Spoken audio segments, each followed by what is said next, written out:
Welcome to the all-people dorm log cabin survival. 1.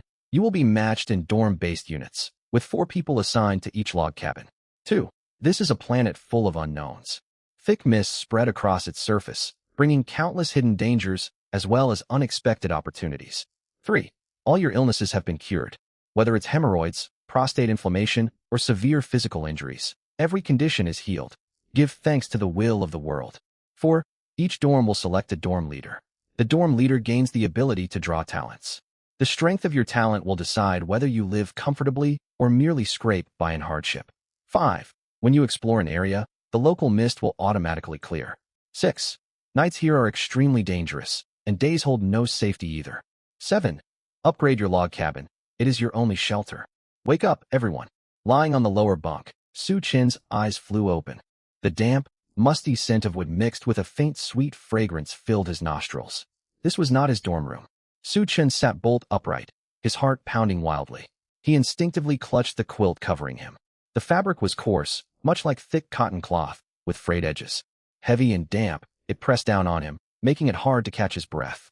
When he shifted his body, the wooden bed beneath him creaked loudly, as if it might collapse at any moment. Su Chin glanced down. It was an extremely crude bunk bed. The bed legs were unpolished logs still covered in dark bark and rough splinters. The frame was lashed together haphazardly with blackened vines, looking far from sturdy. The bed base under him was made of uneven planks. Gaps between the boards were wide enough to fit a finger, digging painfully into his back. In the middle of the room stood an equally rough wooden table. An old-fashioned kerosene lamp sat atop it, providing the room's only source of light. By its faint glow, Su Chin took in the whole space. The log cabin was small, its layout visible at a single glance. There were no windows. The walls were built from roughly hewn logs. Moss and mud had been stuffed into the gaps between timbers to block the wind outside. Yet the seal worked poorly. In the far corner of the room, planks and a tattered cloth curtain partitioned off a cramped, shadowy nook. It was impossible to tell what it was for. Besides his bed, there was an identical bunk bed across the room. Nothing else existed. Creak, creak, a noise echoed through the room. Su Chin turned his head and saw a girl on the upper bunk across the room fumbling to climb down the ladder. She wore a fine pink silk nightgown. In the dim lamplight, her fair skin stood out. In her haste, the hem of her nightgown caught and flipped upward. She felt the cold air at once. Glancing down, her face paled instantly, and she quickly tugged her skirt back into place. She climbed down and steadied herself on the floor. The silk nightgown clung to her figure.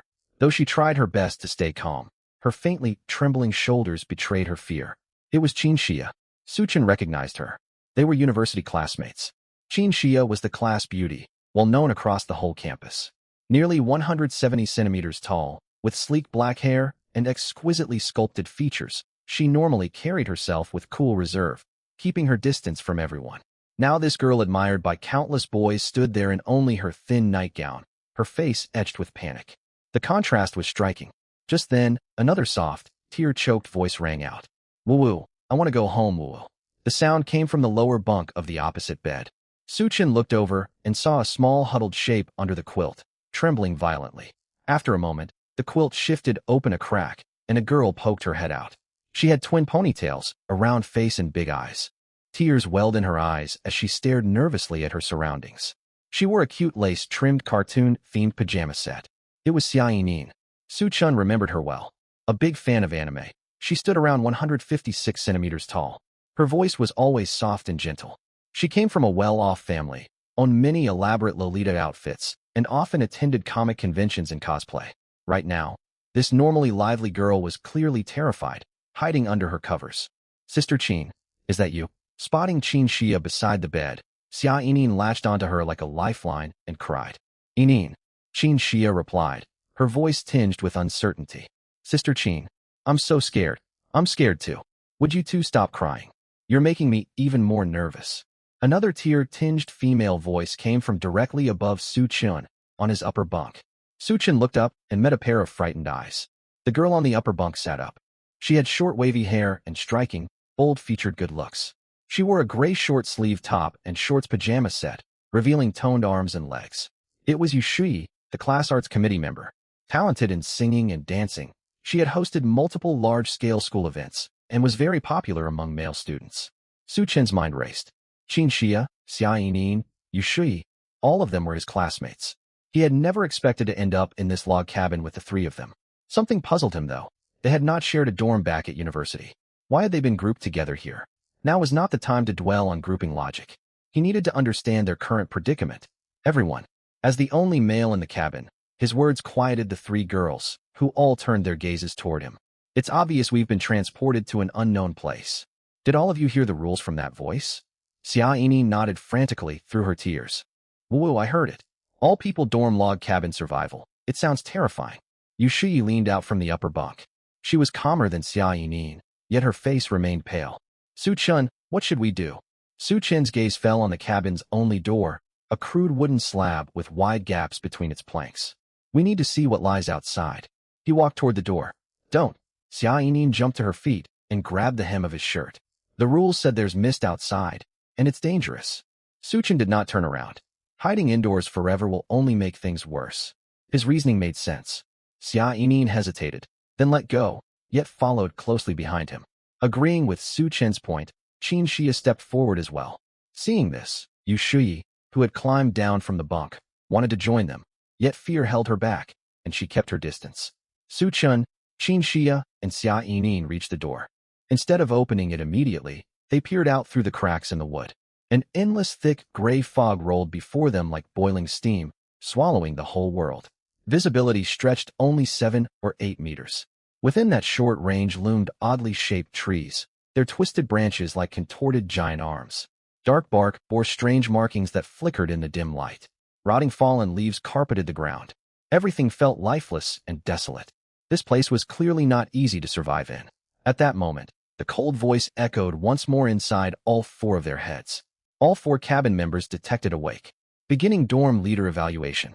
Evaluation criteria: overall physical fitness, mental resilience, genetic potential, and physical vitality.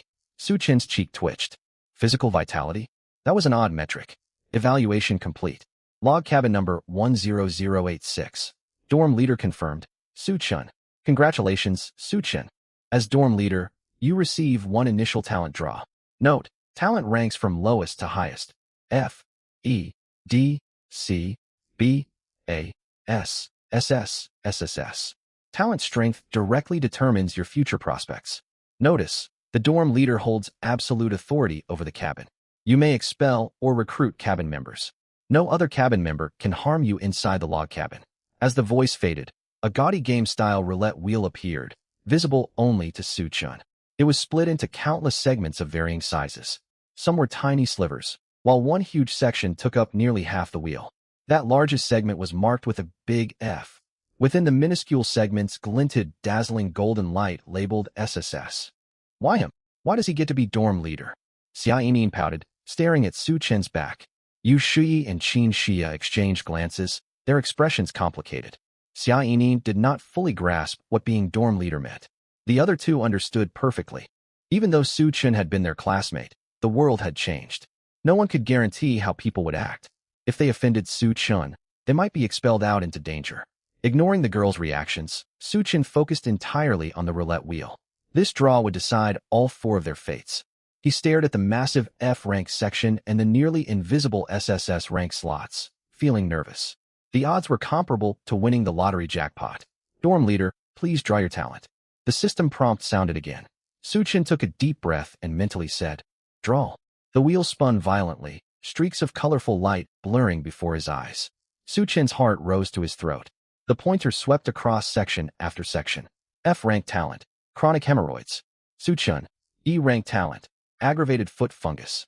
Su-chen, D-rank talent, understand cockroach speech, they are usually insulting you. Su-chen's face darkened. What absurd, terrible talents. The wheel slowed.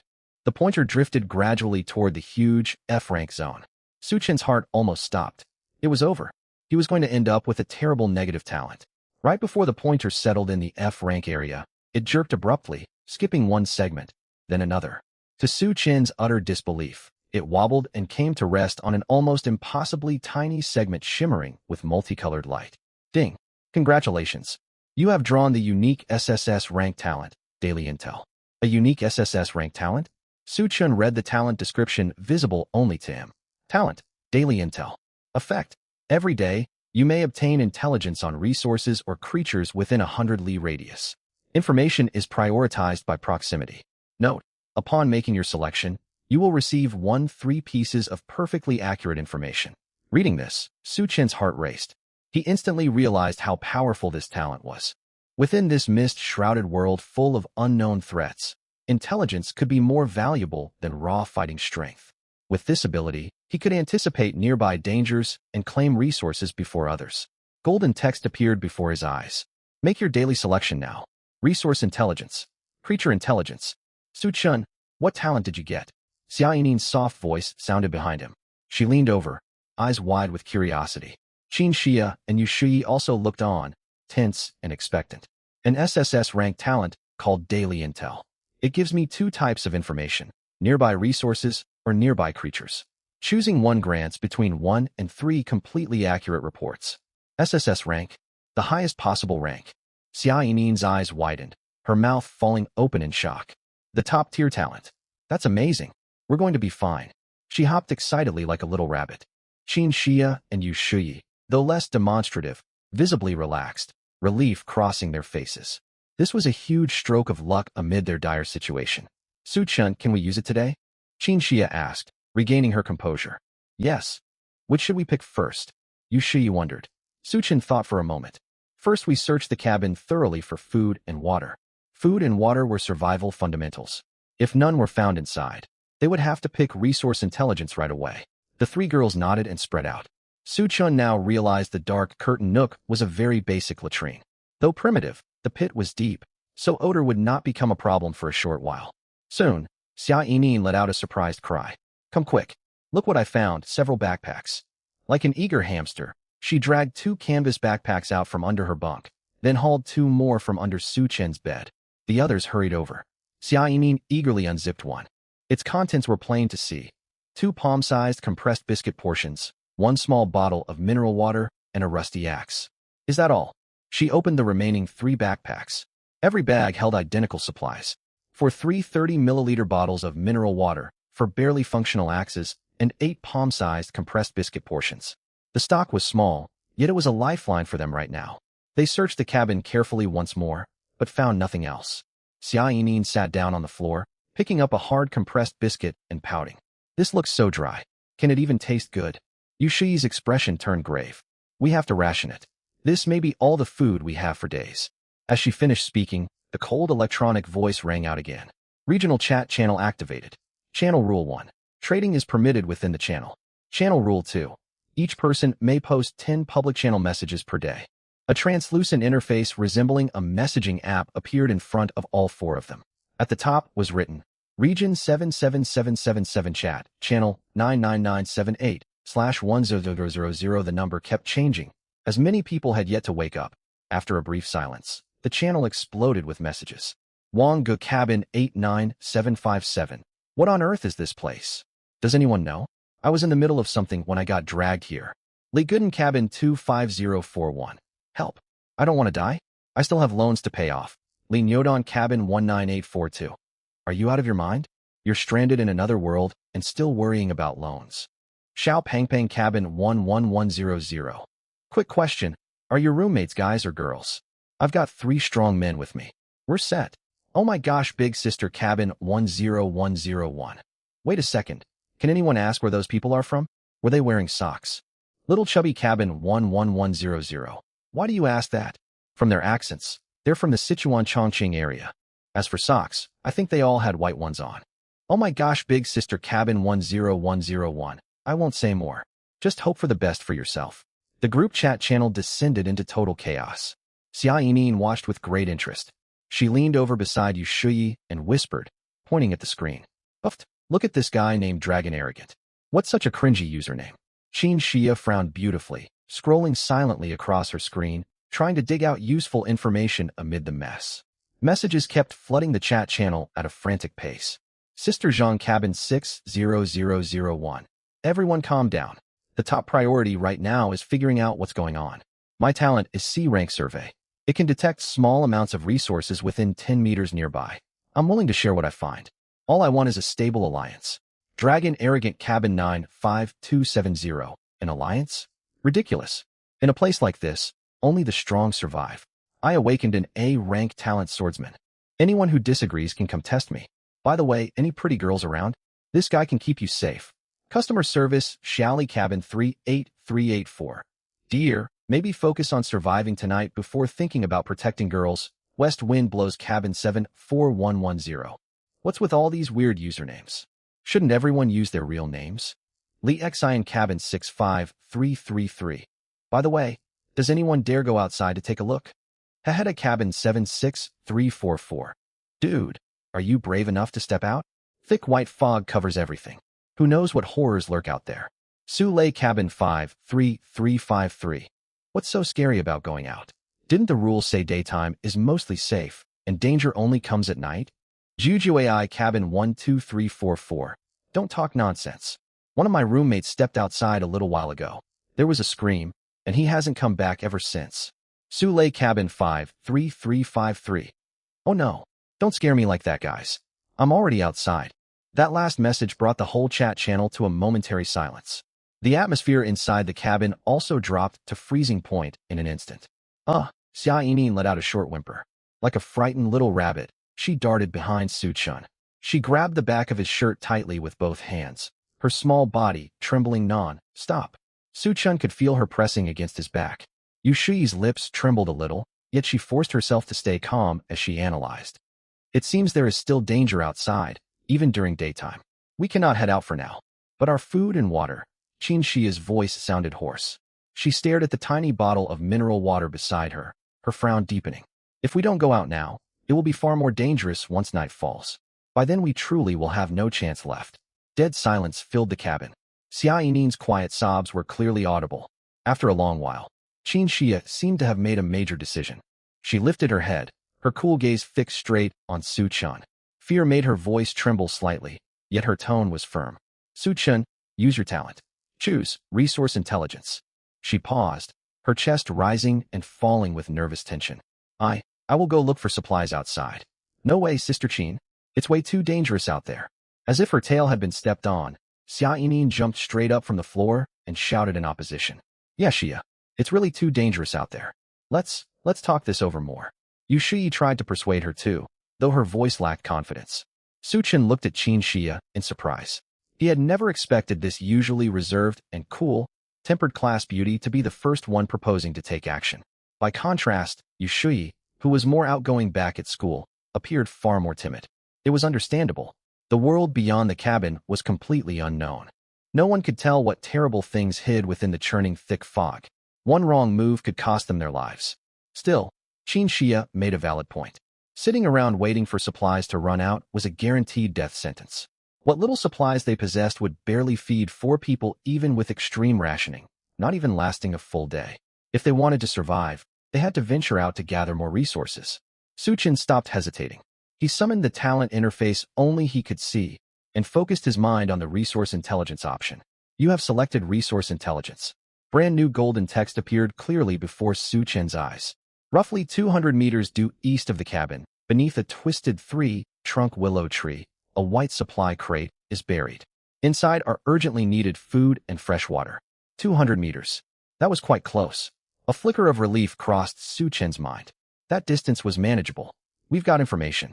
He turned toward the 3 girls and spoke in a low, solemn voice. Not far from here, about 200 meters away, there is a supply crate. Great. Qin Xia's eyes lit up instantly. A flush of excitement spread across her pale, cool cheeks. She grabbed an axe nearby and prepared to step outside. Qin Xia. I should go? I'm the group leader, and I'm the talent holder who knows the exact location. No. Qin Xia rejected his suggestion at once. Among the 4 of us, you are the most vital person. If anyone else goes out searching and gets hurt, the rest can still rely on your talent to survive. But if something happens to you, none of us will make it out alive. Ugh. Would you two stop arguing? Listening to their debate, Xia Yinin felt her head was about to explode. She gave up resisting entirely, threw herself flat onto the wooden floor, lying on her back with limbs spread wide. She said in a hopeless tone, let everything end already. When hunger hits, we'll all go look for food together. If we die, we'll all die together. Yinin, don't talk like that. Yushi was both anxious and amused by her behavior. Not knowing what else to do, she turned to Su Chen for help. Enough arguing. The bickering gave Su Chen a pounding headache. He wore a serious expression and made the final call. If all four of us go together, we'll draw too much attention. That won't work. We'll split into two teams. This time Qin Xia and I will go get the supplies. Next time it will be your turn. Any objections? Qin Xia and Xia Yini nodded immediately. Yu Shi hesitated for a moment, then nodded in agreement as well. All right, that settles it. With that, Su Chun pulled an axe out of one of their backpacks. Qin Xia said nothing and picked up an axe too. Once they were ready, they walked over to the crude wooden door. Please stay safe out there. Yu Shi's voice was thick with worry. Xia Yinin climbed up off the floor, watching them with red-rimmed eyes. We'll be fine. Su Chun took a deep breath, grasped the doorknob, and slowly pulled the door open a crack. Cold, damp air mixed with the stench of damp soil and rotting plant matter surged inside at once. They exchanged a glance. One after another, they slipped quickly outside and shut the door tight behind them. The moment they stepped out, Su Chun could clearly feel the thick fog within a 7 to 8 meter radius around the two of them being pushed back by an invisible force. Beyond that small clear zone lay impenetrable, murky gray fog, like towering gray walls cutting them off from the rest of the world. Su Chun glanced upward. The sky was completely white. Nothing could be seen clearly. It felt as though the sun was hidden behind endless heavy cloud cover. Only faint daylight filtered through. Beneath their feet lay slippery, rotting fallen leaves atop dark, damp soil. This place appeared to be a forest. Su Chun frowned slightly. All was deathly quiet. Only their soft breathing and racing heartbeats could be heard. Squeak! Suddenly, a shrill, strange cry echoed from deep within the fog off to their left. Qin Xia froze completely. Her grip tightened hard around the axe, and she subconsciously drew closer to Su Chun. Su Chun gestured for her to stay calm, while keeping a sharp watch on the direction the noise had come from. The eerie sound rang out only once before falling silent. Still, the atmosphere grew far more oppressive and uncanny. Horrific monsters seemed ready to leap out of the fog at any second. Su Chun forced himself to stay calm, oriented himself, and led Qin Xia toward the east. Every step they took pushed the fog ahead of them backward, while the fog behind closed right in, always keeping that same limited visible range. Odd noises drifted out of the fog non-stop along the way. Sometimes loud crunching chewing sounds, sometimes faint cries resembling an infant wailing. Those sounds pricked constantly at their frayed nerves. Qin Xia's face had turned completely bloodless, yet she bit her lips and followed closely behind Su Chun. Su Chun was under immense strain as well. Cold sweat soaked the back of his shirt. Fortunately, the 200-meter distance was short. Before long, the strange-shaped willow tree came into sight. Its trunk split into 3 thick, twisted branches about 1 meter above the ground, stretching upward like gnarled, menacing claws. This was it. Excitement surged through Su Chun. He hurried forward with Qin Xia. Buried under piles of rotting leaves at the tree's root, the corner of a white crate peeked out. Ignoring the dirt, they scraped away the fallen leaves quickly with their hands. Soon a half-meter square white metal crate lay fully exposed. It had no lock. Su Chun drew a deep breath and lifted open the lid. The moment they saw what was inside, both of their eyes lit up. It was stuffed full. 6 550-milliliter bottles of mineral water, 10 vacuum-packed portions of beef jerky, 5 boxes of Oreo cookies. Alongside the food sat 2 large packs of facial tissues and a battery-powered lamp. Perfect. With these supplies, they would not need to worry about food and water for at least the next day or two. Hold on. An idea crossed Su Chen's mind. He tried lifting the crate, yet it seemed anchored into the ground. No amount of pulling could shift it. Hurry, pack everything into our backpacks. Helpless, Su Chun and Qin Xia stuffed all the supplies into their bags as fast as they could. Once the crate was emptied, they dared not linger for even a second. They spun around and raced back toward the cabin along the path they had come. Bang bang. Who's there? It's us. The wooden door swung open. Su Chun and Qin Xia stepped quickly inside with their heavy backpacks. Bang. Yu Shi slammed the door shut firmly. The instant the door closed, all strength seemed to drain from Qin Xia's body. She dropped her backpack and sank onto the floor. She gasped heavily, her normally cool face deathly pale. Sister Qin, Xia, Xia Yinin, and Yu Shi rushed over and supported her from both sides, faces full of concern. I'm all right. Qin Xia forced a faint smile and waved her hand toward them. It's just extreme nervousness making my legs give out. Memories of the eerie sounds and constant threat lurking within the fog still sent chills running through her. Thank goodness you're safe. You scared us half to death. Yu Shi pressed a hand to her chest, and let out a long sigh of relief. By the way, Su-chun, are you hurt anywhere? Xiaoyin suddenly thought to ask. Su-chun shook his head with a faint smile. He set his backpack down on the table and unzipped it. Look at what we brought back. Clattering loudly, bottles of water, vacuum, sealed beef jerky, and boxes of Oreos spilled out across nearly half the table. Wow, Xiaoyin's eyes sparkled. She dashed over to the table, picked up a box of Oreos and a pack of beef jerky, and exclaimed excitedly. We hit the jackpot. Yushi stared in awe. If rationed carefully, this food and water could sustain all four of them for nearly a full week. She looked towards Su-chun and Qin Xia with gratitude and admiration.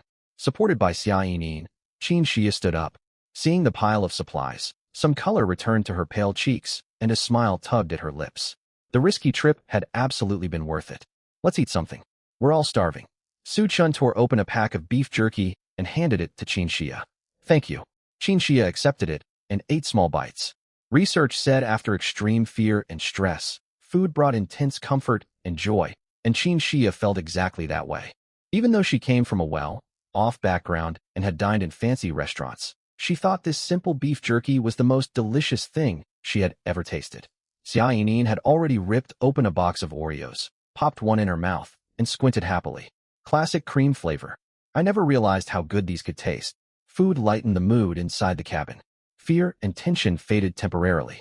While chewing beef jerky, Su-chun opened the regional chat channel. Hours had passed, and messages were flooding in more frantically than before. Wanghong Cabin 23422. Guys, these cookies don't fill you up. Does anyone have real food? After divorce, I shocked the world. Cabin 23121. Nothing. I'm dying of thirst. One tiny bottle of water isn't nearly enough. Big Weirdo Cabin 23111. Wait a minute. Where did you get cookies and water? Hungry want rice. Cabin 45874. I'm starving. Can anyone spare me a bite? I'll do anything. Don't call me handsome. Cabin 98521. Anyone want to team up? My cabin mates are cowards, but I don't dare go out alone. I'm going crazy. Reading all these desperate pleas, Su-chun glanced over at the food spread across their table. For the first time, he truly sensed how cruel this world was. Then one unusual message in the chat caught his eye. Carpenter Wong, Wu Cabin 34567. Anyone have paper? Toilet paper, facial tissue, A4 paper, any paper works. I'll trade one workbench for it. The chat channel fell silent for a split second following this post, then blew up with confused questions and doubt. You want to take the postgraduate exam? Cabin 22041. What even is a workbench? Goo goo gaga. Cabin 54384. Dude, have you lost your mind from hunger? Annoyed. Cabin 95270. Is this guy serious? Who cares about paper right now? Carpenter Wong, Wu Cabin 34567. You fools. A workbench lets you craft tools and upgrade your cabin. Do you understand how valuable that is? His words hit like a bomb, stirring massive commotion across the chat. Craft tools. Upgrade cabins. Those two phrases grabbed everyone's full attention. Lu Ruo Cabin 60041. Young man, are you telling the truth? Can a workbench really do all that? Fuche 13 points. Cabin 74130. How did you get a workbench? None of us have one. Neo Cabin 15332. Exactly. This has to be a lie. All we got in our cabins were some cookies, water, and a beat-up axe. Irritated by all the questioning, Carpenter Wong Wu replied. Carpenter Wong Wu Cabin 34567. Obviously you don't get one for free. I crafted it myself. You need at least 3 logs to craft one. My whole dorm worked together, and we only chopped 4 logs total. I wouldn't make this trade if I wasn't desperate. Craft? Another brand new term. Before anyone else could ask, doubts immediately started pouring in. Braggart Wood. Hut. 76344. Bullshit. What the hell crafting? I've never even seen a crafting interface. Wu Hua Ro. Ben's Wood Hut. 23111. Right. And those logs are huge and heavy. How are you supposed to carry them back? You think you're some kind of superhero? Sand. Chi. Armor Wood. Hut. 12344. I tried chopping trees. The axe blade just bent. I couldn't cut one down at all. The channel was flooded with messages full of disbelief. Wong Wu the carpenter stayed silent for a moment, seemingly organizing his thoughts, then sent a long message. Wong Wu the carpenter Wood. Hut. 34567. Listen up, you fools. The reason none of you can do it is that you haven't leveled up. This world has levels. grab an axe and fell a tree, and once you succeed, the system will notify you that you've leveled up. Level up, and you'll unlock the crafting menu and personal inventory. Once a tree is cut down, it automatically turns into materials and goes straight into your inventory. No carrying required. The channel fell quiet again as everyone processed this shocking piece of information. So you could level up by cutting trees. So leveling up brought all those perks. But night had already fallen, and no one dared go outside to test it. Shin's gaze drifted to the corner of the table. There sat two large, tightly wrapped packs of facial tissues they had just retrieved from the supply crate. A workbench. Upgrade the wooden hut. Craft tools. In the early stages of this world, these supplies were incredibly valuable. Everyone, I'm going to make a trade. Suchin glanced at the three girls beside him. Qin Shiya and the others exchanged looks and nodded in unison. They were sharp enough to see this was an excellent opportunity. Suchun immediately opened the private message function and found the player named Wang Wu the Carpenter. Suchun would Hut 10086. Hello? I saw you were looking for paper. I have some. The reply came almost instantly. Wang Wu the Carpenter would Hut 34567. How much do you have? Urgency dripped from every character. He clearly badly needed it. Suchin estimated there were well over 1,000 sheets in the two packs, but he had no intention of trading all of them away. Suchun would Hut 10086. 30 sheets in total. How many do you want? Wang Wu the Carpenter would Hut 34567. 30? That's way too little. Suchin smiled. Haggling meant the man genuinely needed what he was offering. Suchun would Hut 10086. I can only spare 20 sheets at most. The rest of us in this cabin still need them. The other party went quiet for several seconds. Then another message popped up. Wang Wu the Carpenter would Hut 34567. Fine, 20 it is. Let's trade. System notice. Player Wang Wu the Carpenter requests a trade. You will give facial tissues times 20 and receive basic workbench times 1. Accept? Accept. Suchin thought to himself. Trade successful. Light flickered. A crude wooden workbench roughly hip-high, cobbled together from planks, materialized in the center of the hut. Wow, is that the workbench?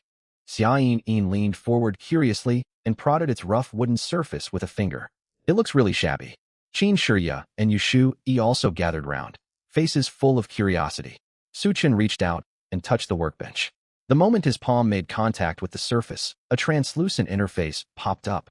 System notice, insufficient level. Cannot use workbench. Please reach level 2 as soon as possible. Just as he suspected. Exactly as Wang Wu the Carpenter had said, these functions required leveling up. And the only known way to level up right now was to go outside and chop down trees. Can you use it? Qin Shiya asked when she saw him standing motionless. Suchin shook his head and relayed the system message to them. Looks like tomorrow we have to go out and cut trees. The three girls' expressions darkened at his words. Qin Shiya in particular shuddered, remembering the strange sounds they had heard in the mist during the day. At that moment, daylight faded outside the window at a visible rate. 1 second it was the dim gold of late afternoon. The next the whole world seemed smothered under a giant black cloth. Darkness swallowed the eerie forest. At the same time, that cold mechanical voice spoke once more. Night has fallen. Warning, night belongs to predators. Darkness grants them greater strength. Light your hut as soon as you can. Light may offer you small, fragile protection. May you all live to see dawn. The cold voice faded. The hut plunged into pitch-black darkness. I can't see anything. Xiaoyin cried out in the dark. The lamp. Turn on the lamp. Yushu Yi's voice trembled, close to tears. Catching the last faint glow from the dying kerosene lamp, Xiaoyin fumbled for the electric lamp Suchun had brought and flipped the switch. Click. Bright light flooded the room, chasing away the shadows and illuminating the three girls' pale, frightened faces. Thank goodness we have this lamp. Yushui stared at its soft glow as if it were a lifeline, pressing a hand to her chest in relief. Without it, relying only on the tiny kerosene flame, she could not bear to imagine how they would survive this night. It's so cold. Qin Shiya hugged herself, her teeth chattering. Suchin frowned deeply. Temperatures were plummeting fast. Only minutes ago it had been pleasantly warm. Now it felt like the depths of winter. Chilly wind whistled through cracks in the wooden planks, raising goosebumps on everyone's skin. Get into your beds and wrap yourselves tight in the blankets. Suchin ordered. He set the electric lamp on the table between the two bunks, then climbed onto a bed himself. The three girls scrambled to their own beds and pulled their blankets firmly around them. But the thin fabric was no match for this unnatural cold. All four huddled under their covers, shivering. The tension of exploring by day, the joy of finding supplies, the thrill of a successful trade, all these emotions faded along with their adrenaline. What remained was nothing but bitter cold and fear. Silence hung heavy. Strange noises drifted in from somewhere outside. A muffled sob broke the stillness inside the hut. It was Yushui. Overwhelmed by cold and terror, she had finally broken down. I don't want to die. I'll never get home again. I signed up for a dance competition next quarter. I practiced so hard for it. She rambled through her tears, voice thick with despair. Her sobs proved contagious. Xia Yin's eyes welled up. She pulled the blanket over her head, her voice muffled. Don't cry, Shu Yi. Now you're making me want to cry too, Wa. Stop crying. Qin Shirya took a deep breath. Tears solve nothing. They only wear you down. We need to stay calm and preserve our body heat. Her words were sensible and rational, yet cold comfort in the moment. Yushu Yi only cried harder. Su Chen sighed, rubbing his temples. He knew Qin Shirya meant well, but lecturing people in this state only made things worse. All right, enough. The more you cry, the colder you'll feel. He cut through the somber mood. Remember that winter during our first year of university, when we skipped class to climb Mount Tai?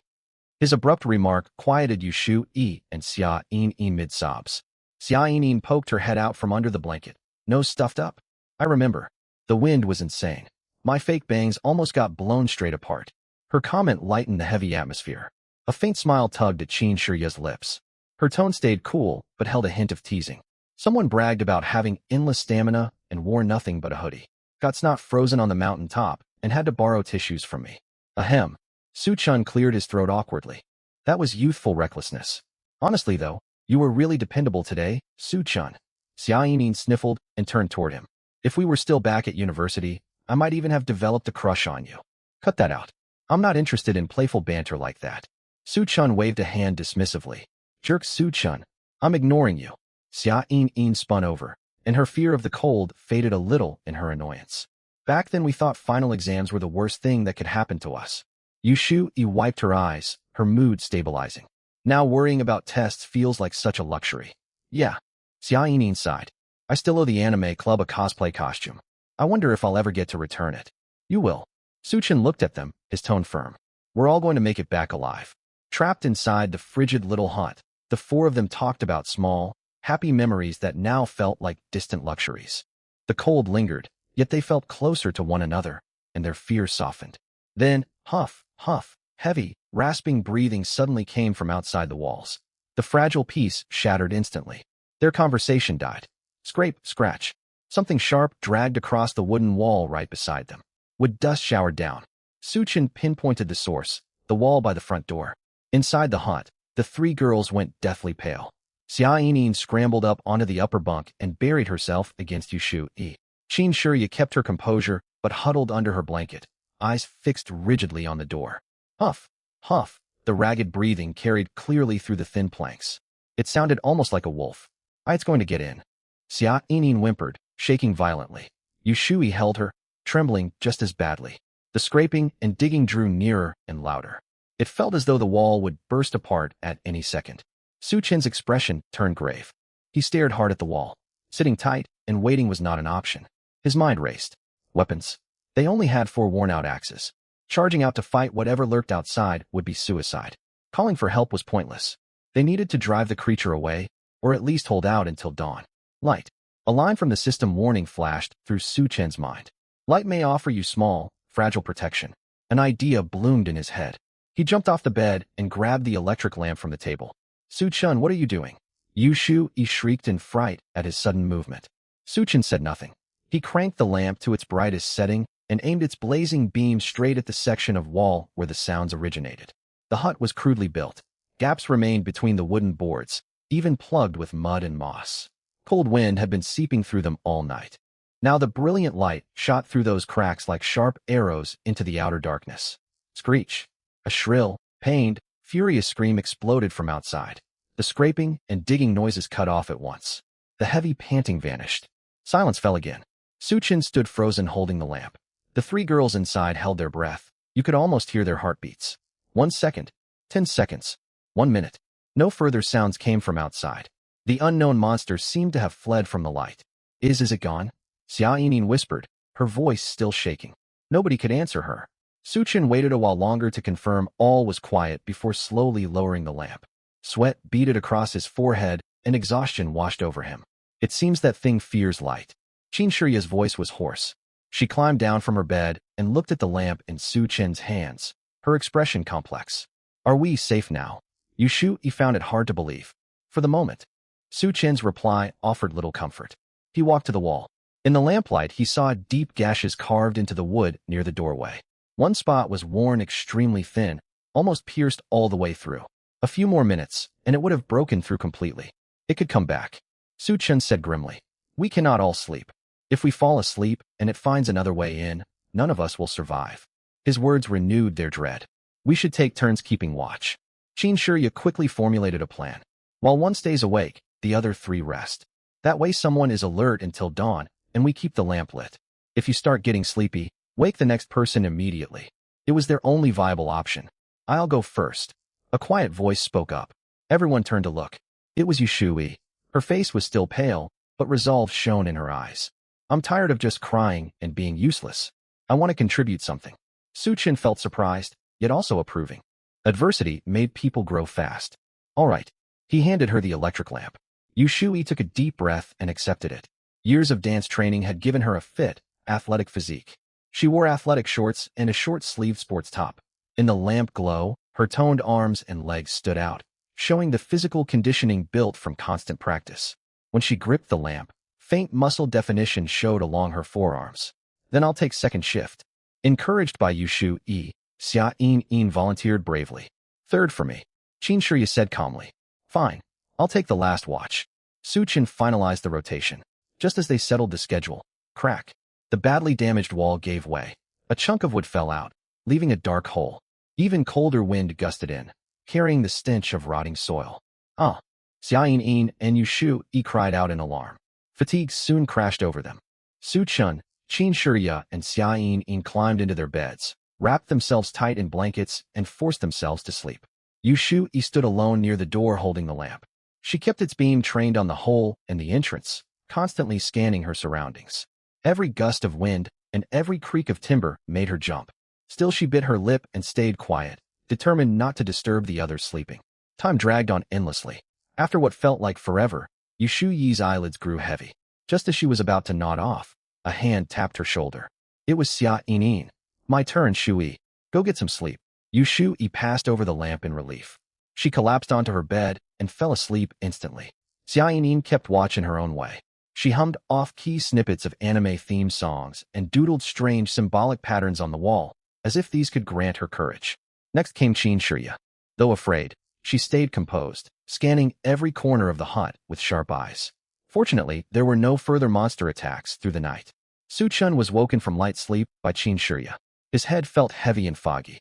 He took the lamp and stood guard by the door. Close to dawn, the eerie noises outside grew sparser. Then, faint light seeped through gaps in the wooden planks. Dawn. Su Chen's heart leaped. More and more daylight trickled into the hut. All those terrifying sounds that had haunted them through the night faded away as though burned off by sunlight, vanishing into total silence. Dawn had finally arrived. Su Chen let out a long breath, releasing all the fear and exhaustion built up over the night. The tension draining from his body left him overwhelmingly exhausted. His knees buckled, and he caught himself against the wall. Yet immense joy surged up inside him. They had survived. Against terrible odds, they had made it through the night. This feeling of deliverance was so powerful, he almost wanted to laugh out loud. They were alive. He woke up Yushui and Xia Yin one after another. The two girls had slept restlessly and woke up almost immediately when called, their faces still heavy with tiredness and fright. Finally, he walked over to Qin Shiya's bed. Qin Shiya, wake up. It's dawn. He called softly. There was no response from the person in bed. Su Chen raised his eyebrows slightly, then remembered that Qin Shiya had only just fallen asleep. It was understandable that she would sleep so soundly. He stepped closer. Just as he was about to speak, he noticed that her sleeping posture was rather messy. Most of the quilt had been kicked down to the foot of the bed. Her pink silk nightgown was crumpled and bunched up around her waist. Her broad bare back was exposed, and her long, straight legs were crossed defenselessly. Su Chen only glanced briefly before looking away. He raised his voice and called again. Qin Shiya, wake up. This time, the girl on the bed finally reacted. She let out a soft murmur and rolled over, turning to face Su Chen. One strap of her nightgown had slipped down onto her arm. Su Chun turned his head quickly and cleared his throat, raising his voice once more. Qin Xia, get up. At long last, Qin Xia woke fully. She blinked dazedly, staring blankly at Su Chun. Then she glanced down at herself. In an instant, all sleep vanished from her eyes. Her cheeks flushed bright red all the way from her ears to her neck. Ah! She let out a short gasp and quickly pulled the quilt over herself, wrapping herself tightly from head to toe. Su Chun touched the tip of his nose and turned around awkwardly. He wanted to say something, yet could not find the right words. 5 minutes later, everyone got out of bed. Seeing the daylight outside, Yu Shuyi's eyes welled up with tears. Memories of the scratching against the wall and the shrill scream from the previous night flooded back. Overwhelming fear mixed with relief at having survived. Ugh, Yu Shuyi covered her mouth.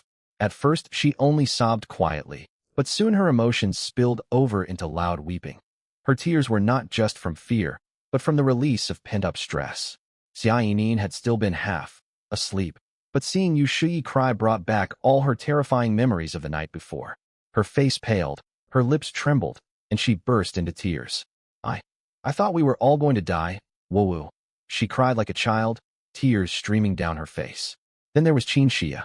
She stood silently, watching the two girls hugging and crying. Her cool expression did not change, yet her faintly trembling shoulders betrayed how close she was to breaking down. A few more minutes passed.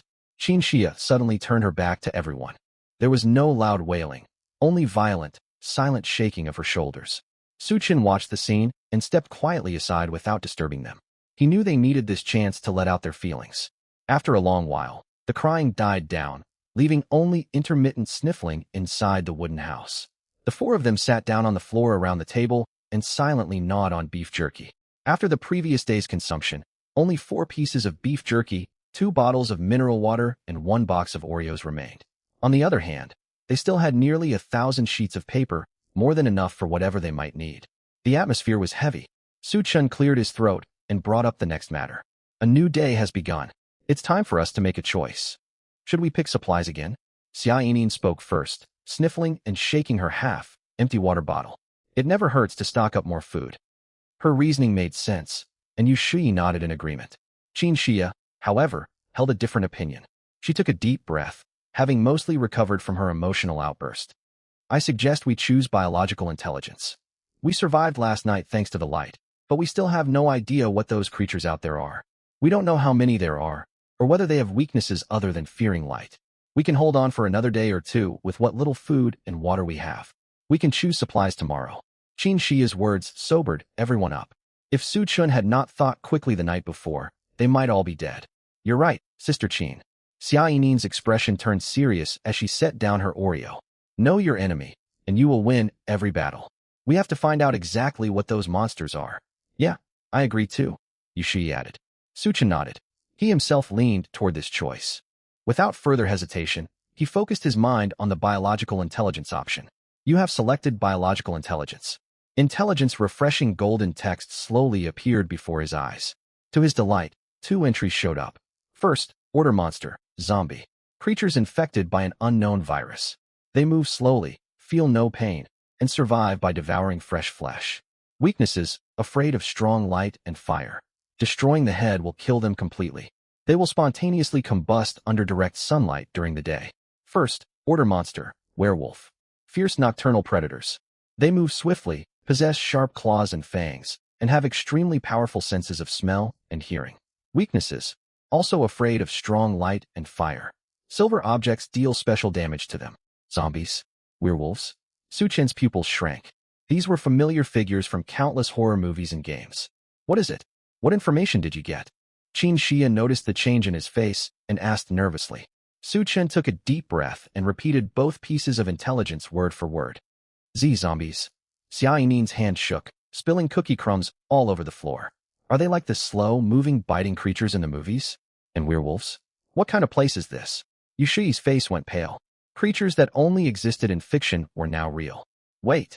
Qin Xia forced herself to stay calm and caught the key points. They are all afraid of light and fire. That matches what we experienced last night. It was their one piece of good news. Their desk lamp really could serve as a defense. The ones scratching at our wooden house last night must have been werewolves, Su Chen analyzed. Zombies are too slow to make such fast scratching sounds. Still, we have no idea just how many monsters are out there. What do we do next? Yushi asked. We can't hide inside forever. Sooner or later they will break the house down. She was right. They needed to reinforce their shelter. Su Chen's gaze fell on the simple workbench in the middle of the room. We are going to cut down trees, he said in a low voice. Remember what Wang Five the carpenter told us yesterday? Cutting trees allows us to level up. Right now it is our only known way to grow stronger. Right now? Xia Yinin hesitated. Yes, right now. Su Chen's tone was firm. Monsters may still be active in the daytime, but far less aggressive than at night. We have to make the most of every moment. But, Yushi glanced at her gray athletic shorts, then at Qin Xia and Xia Yinin. All three of them were still wearing nightwear. They were hardly dressed for hard physical labor outdoors. We have no other choice. Qin Xia stood up, having made her mind up. Let's go. The sooner we level up, the sooner we can protect ourselves. She picked up an axe first. Su Chun and the other two girls followed behind her. The four of them stepped out of the wooden house in thin night clothes, carrying four worn-out axes, their expressions grave. With four people together, the surrounding mist retreated noticeably, bringing visibility up to roughly 10 meters. The air remained damp and unpleasant. They did not go far. Near the cabin, they found several moderately thick, gnarled, twisted trees. This one, Su Chin picked a tree about as thick as a bowl. He took a deep breath and swung his axe. Clang! The iron blade struck the black bark, leaving only a faint white mark. The impact sent a sharp stinging shock up Su Chen's palms. Whoa, that's hard. He shook his hand in disbelief. Even an iron axe barely scratched it. The three girls fared no better. Huh.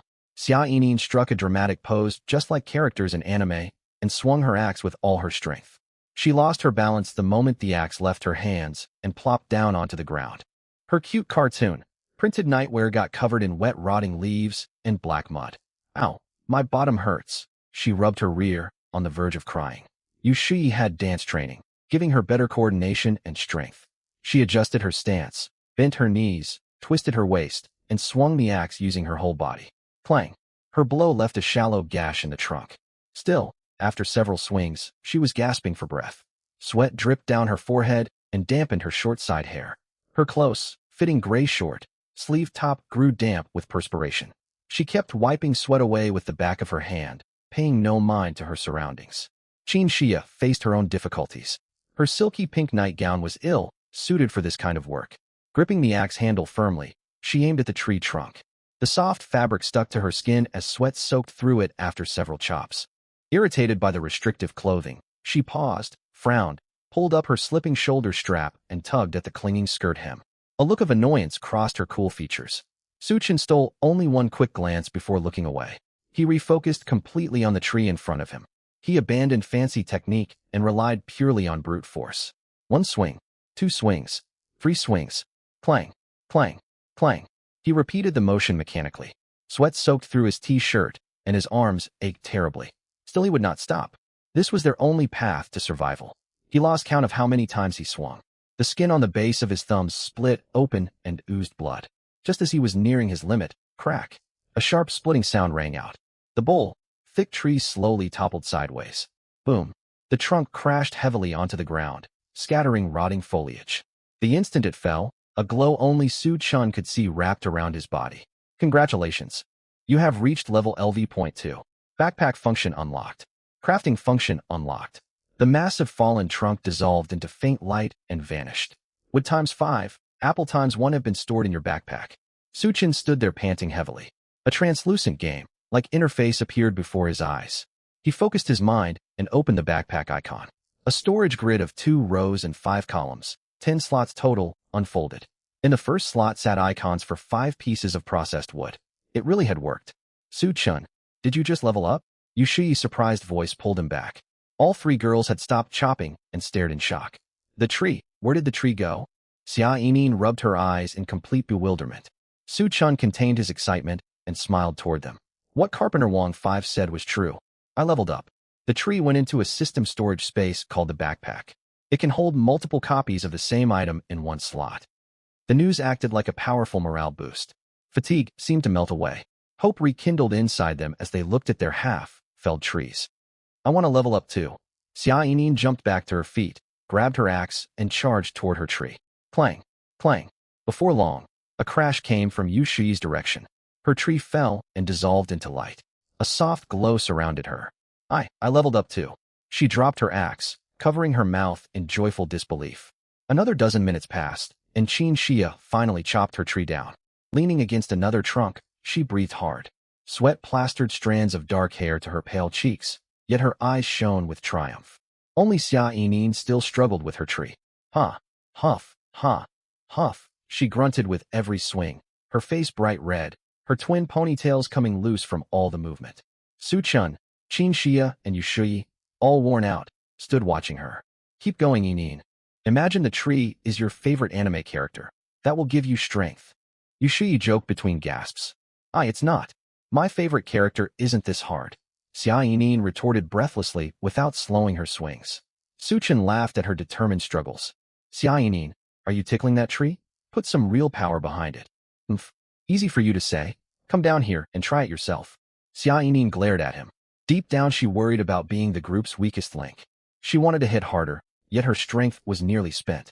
She held up her hands and saw her right thumb swollen, throbbing with sharp pain every time she touched it. She glanced over at Qin Xia and Yu Shi, both exhausted. They could not give her a hand. She turned towards Su Chun, the only man among them. Taking a deep breath, she walked over holding her axe. Su Chun, can you help me chop it down? I don't have any strength left. No. Contrary to Xia Yining's expectations, Su Chun turned her down so bluntly. At school, she might not be adored by everyone, yet plenty of people looked up to her. Why did none of that work on him? Why? Take care of your own business. Su Chun shook his head inwardly as he looked at the young girl before him, her clothes soaked through with sweat. It was not that he refused to help her. After all, she was a classmate. Helping her out would not have been much trouble. But the situation was different now. This place was fraught with danger. If she got used to relying on others, he would be doing her more harm than good. Su Chun, just help me this once. I can't. What can you do? Su Chun's gaze swept over Xia Yining. Her neck was fair, and her figure slender, though she was rather short. Xia Yining's cheeks flushed red, and she clenched her small fists. I'll take your night. Watch shifts for you. 4 shifts. No, 2. 3. No way. Then forget it. Sigh. Fine. Fine. I agree. Shaking his head at the girl, Su Chun walked over to the tree that Xia Yining had struggled with for ages. Taking a deep breath, he raised his axe and struck hard at the notch she had made. Clang, clang. After several powerful blows, crack boom, the huge tree crashed to the ground. Yes, it fell. Xia Yining jumped for joy, waiting eagerly for the glow that signaled a level up to surround her. Yet, 1 second passed. 5 seconds passed. 10 seconds passed. The tree dissolved into specks of light. 7 planks of wood and 2 apples automatically flew into Su Chun's backpack. Nothing happened to Xia Yining at all. The smile on her face slowly faded and fell. Huh? Huh huh huh. She stared in disbelief at her own hands, then looked at Su Chun. Where's my level up? Where's the glow? Why didn't I get it? Su Chun spread his hands. Looks like you can't get rewards for slacking off. By the time the 4 of them dragged their exhausted bodies back to the wooden cabin, it was bright midday. Everyone had reached level 2, though the journey had been rough. The first thing they did upon returning was slump onto the floor and open their backpack interfaces. Next to the backpack tab was the word crafting. Su Chun focused his mind and pulled up the crafting menu. Simple workbench, requires wood times 20. Furnace, requires stone times 20. There were only a handful of recipes, limited to level 2 tools. It felt somewhat underwhelming. Frowning, Su Chun suddenly thought of something and stepped over to the workbench. The next instant, a tech, tree, style list appeared before his eyes. A faint smile tugged at his lips. Just as he had guessed. Wooden spear, requires wood times 3. Wooden shield, requires wood times 5. Wooden pickaxe, requires wood times 3. Wooden spike trap, requires wood times 2. Torch, requires wood times 1. Coal times 1. Su Chun pushed himself up from the ground and stretched his stiff neck. With a thought, he emptied everything out of his backpack. Clatter! A pile of block-shaped wood and several bright, red apples materialized on the floor, piling up into a small mound. I've got 16 pieces of wood and 3 apples, Su Chun said, looking at the others. What about you? The 3 girls stared, stunned. They glanced at the pile on the floor, and then at Su Chun, too shocked to respond. Qin Xia was the first to catch on. Taking a deep breath, she opened her backpack and emptied its contents just as Su Chun had done. Another clatter echoed, and the woodpile grew taller. Seeing this, Yu Shi and Xia Yining followed suit. Soon, all of their morning work lay heaped in the middle of the cabin. Suchin stepped forward to take stock. I have 16 wood, 3 apples. Qinxia, how much did you gather? 10 wood, 3 apples. I got 13 wood and 2 apples, Yushi said softly. All eyes turned to Xia Yinin. She shrank back guiltily. 5 wood, 3 apples.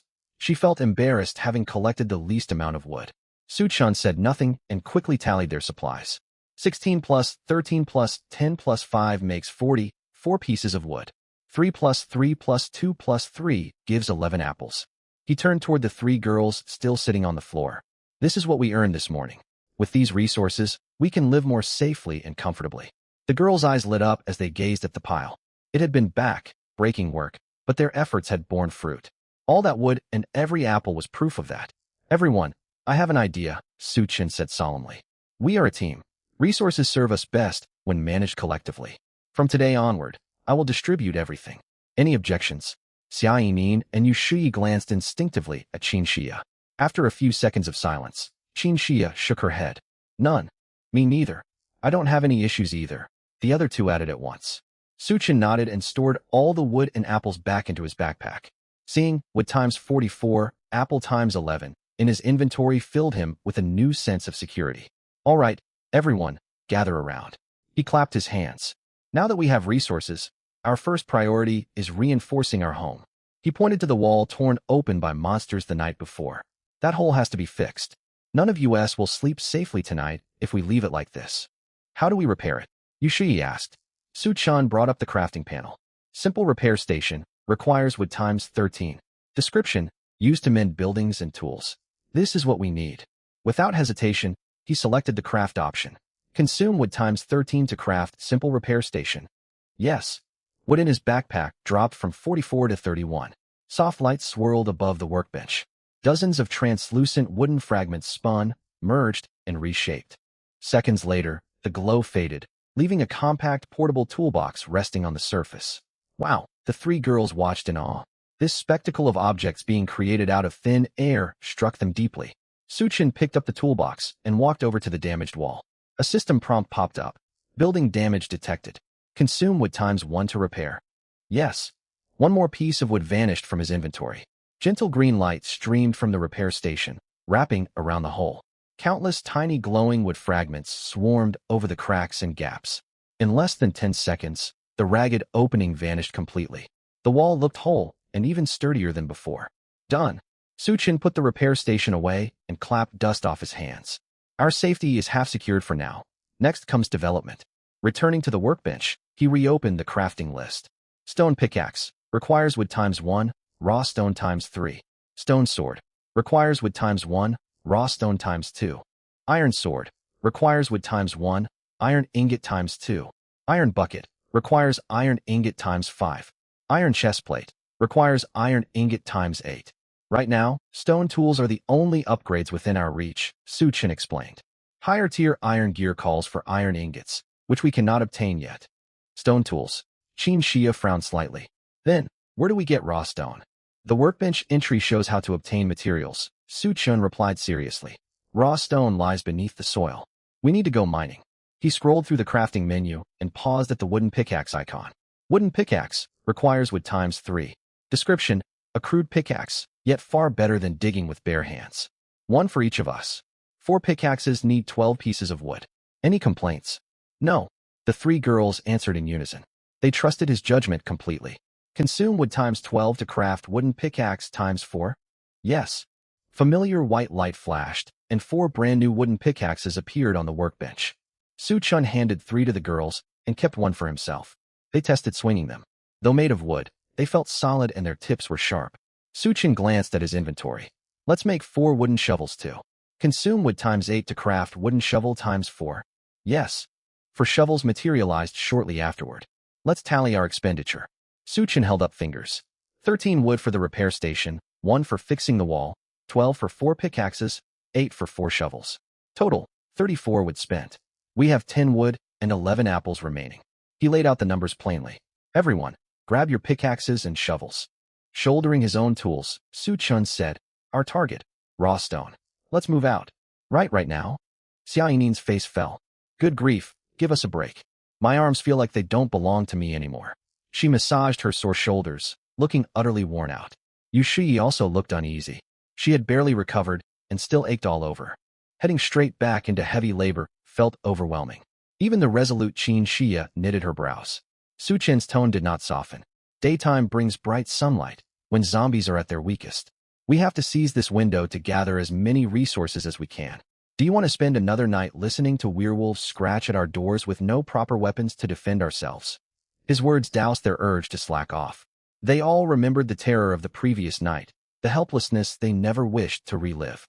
I'll go. Yushui gritted her teeth and stood first. She leaned against the wall, trembling from soreness, yet her resolve shone in her eyes. I'm coming too. Sniffling, Xia Yining got to her feet and picked up her pickaxe. Qin Xia said nothing, but stepped quietly to Su Chen's side, her actions speaking for her. A flicker of approval crossed Su Chen's eyes. He pulled 4 apples from his backpack and passed one to each person. Eat these to restore energy. Rest for 5 minutes, then we depart. The 5-minute break flew by. The apples helped replenish stamina, yet deep muscular soreness lingered. Still, the apples from tree drops tasted wonderful, clean-looking, and incredibly sweet. Let's go. Su Chun rose first, pickaxe slung over one shoulder and shovel in his other hand, and walked out of the cabin. Qin Xia, Yushui, and Xia Yining exchanged glances. Hesitation and exhaustion showed on their faces, yet they followed him, forcing their tired bodies onward. Su Chun was right. If they wasted daylight, they would be helpless prey once night fell. Besides, as group leader, he held the authority to expel anyone from the cabin. Su Chun did not travel far. Mining was high-risk work. Running too far meant no quick retreat to safety in an emergency. He picked flat open ground right beside the cabin and stamped on the soft earth. This spot will do. Dig away the topsoil, and we should hit stone. Without further talk, he swung his wooden shovel and turned over loose topsoil, piling dirt off to one side. The girls set to work beside him. Compared to chopping the incredibly hard trees, shoveling dirt felt almost bearable. It was still exhausting, yet every scoop showed visible progress. No one spoke. Only the wet squelch of shovels cutting through soil filled the clearing. They dug a pit roughly 2 meters across and half a meter deep. Clink! Su Chen's shovel struck something hard, jarring his arms. Found something. Excited, he brushed dirt away, revealing gray, craggy rock. Stone. We found it. Xia Yining cried out. The other 2 hurried over, elation bright on their faces. Encouraged, they cleared soil from the bedrock, exposing a wide stretch of stone beneath. Time for pickaxes, Su Chen said, setting aside his shovel and grabbing his pickaxe. Pair up and work fast. I'll go with Xia Yining. Qin Xia, you team up with Yushui. The arrangement made sense. Su Chun and Yushui had the most strength, each supporting a less physically capable partner. Xia Yining was glad to be paired with Su Chun. She felt much less pressured. Start. Su Chun took aim and brought his pickaxe crashing down. Clang. Metal wood hit hard rock, sending up sparks and stone dust. Recoil shot up the handle and stung his palms. It was far harder than cutting trees. He had underestimated how tough mining would be. Beside him, Xia Yining copied his movement and swung her pickaxe with all her might. Clang! Ow! Vibrations shot through her whole body. Her pickaxe nearly flew out of her grasp. Only a faint white mark marred the rock. Her shoulders slumped. Ow! How are we supposed to mine this? Qin Xia and Yushui fared no better. Their weaker blows left barely perceptible scratches, as if they were polishing stone instead of breaking it. Don't stop! Su Chen shouted and struck again. Clang! Clang! Clang! He abandoned fancy technique and hammered relentlessly at the same spot. Against such hard material, only stubborn persistence would wear it down. Inspired by his drive, the girls gritted their teeth and lifted their tools once more. Time slipped away amid dull, repetitive banging. Sweat soaked their thin sleepwear, streaming down cheeks and necks. Muscle ache grew into sharp stabs with every swing, pushing their bodies toward their limits. No one knew exactly how long they labored, perhaps 1 hour, perhaps 2. Beneath their feet, the rock face was pockmarked from repeated strikes, crisscrossed by countless pale scratch marks. A thin layer of shattered stone dust covered the ground. Crack! After another forceful swing from Su Chun, a sharp splitting sound finally rang out. An irregular chunk of rock the size of a palm broke away from the rock strata. The instant the stone hit the ground, it dissolved into a wisp of faint light and drifted automatically into Su Chen's backpack. Ding! You obtained raw stone ×1. We did it. We've mined our first piece. Su Chun tossed down his pickaxe and slumped onto the ground, gasping for breath, yet his face lit up with joy. Great news! Xia Yinin and Yushiyi paused their work, smiles spreading across their faces as well. Only Qin Xia remained rooted to the spot, mechanically swinging her wooden pickaxe. Clang! Another dull impact echoed. Xia, take a break. Seeing her state, Yushiyi urged her with concern. I'm fine. Neither of us has gotten any raw stone yet. Qin Xia shook her head, drew a deep breath, and lifted her wooden pickaxe once more. Trapped in this harsh environment, she refused to be the one holding the group back. Perhaps exhaustion clouded her focus, or desperation got the better of her. This time, her aim strayed slightly. The tip of the wooden pickaxe crashed hard against the jagged edge of a protruding rock. Clang! Ah! A short cry of pain escaped her. A sharp shard split off from the rock she had struck and flew outward. Like a sharp blade, it sliced deep across her left calf. Her lightweight nightdress was torn open in an instant. Bright red blood welled up from the wound, staining her pale calf. Xia, Yushiyi, standing closest to her, reacted first and rushed over with a cry of alarm. Su Chun and Xia Yinin's expressions darkened, and they hurried to gather around. Qin Xia sucked in a sharp breath. Her body swayed, and she nearly lost her balance. She glanced down at her left calf. A gash roughly 7 to 8 centimeters long stared back at her. The wound was deep, with flesh peeled open, blood steadily oozing out. Good heavens, there's so much blood. Xia Yinin paled in fright, her voice trembling with the threat of tears. Don't move. Su Chun acted at once. He steadied the unsteady Qin Xia and guided her to sit on a nearby stone. I'm all right. I just got cut by accident. Qin Xia gritted her teeth. Fine beads of sweat dotted her forehead, and her complexion turned even paler than before. The searing pain made speaking difficult. Still, she forced herself to hold on, unwilling to appear overly vulnerable. Su Chun stared at the gruesome wound, his brows drawn tight. This was trouble. In this desolate place with no medical supplies, a wound this deep carried an extremely high risk of infection if not treated properly. If inflammation set in, or worse, sepsis developed, Qin Xia, a vital member of their group, would be incapacitated. If that happened, only 3 of them would be left to survive this hellish land. Their chances of staying alive would plummet.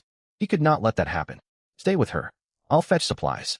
With that, Su Chun turned and sprinted toward the wooden cabin. He burst inside, rummaged through their stockpile, pulled out an unopened bottle of mineral water and a large stack of tissue paper, then hurried back. Stretch your leg out. He knelt in front of Qin Xia, his tone firm.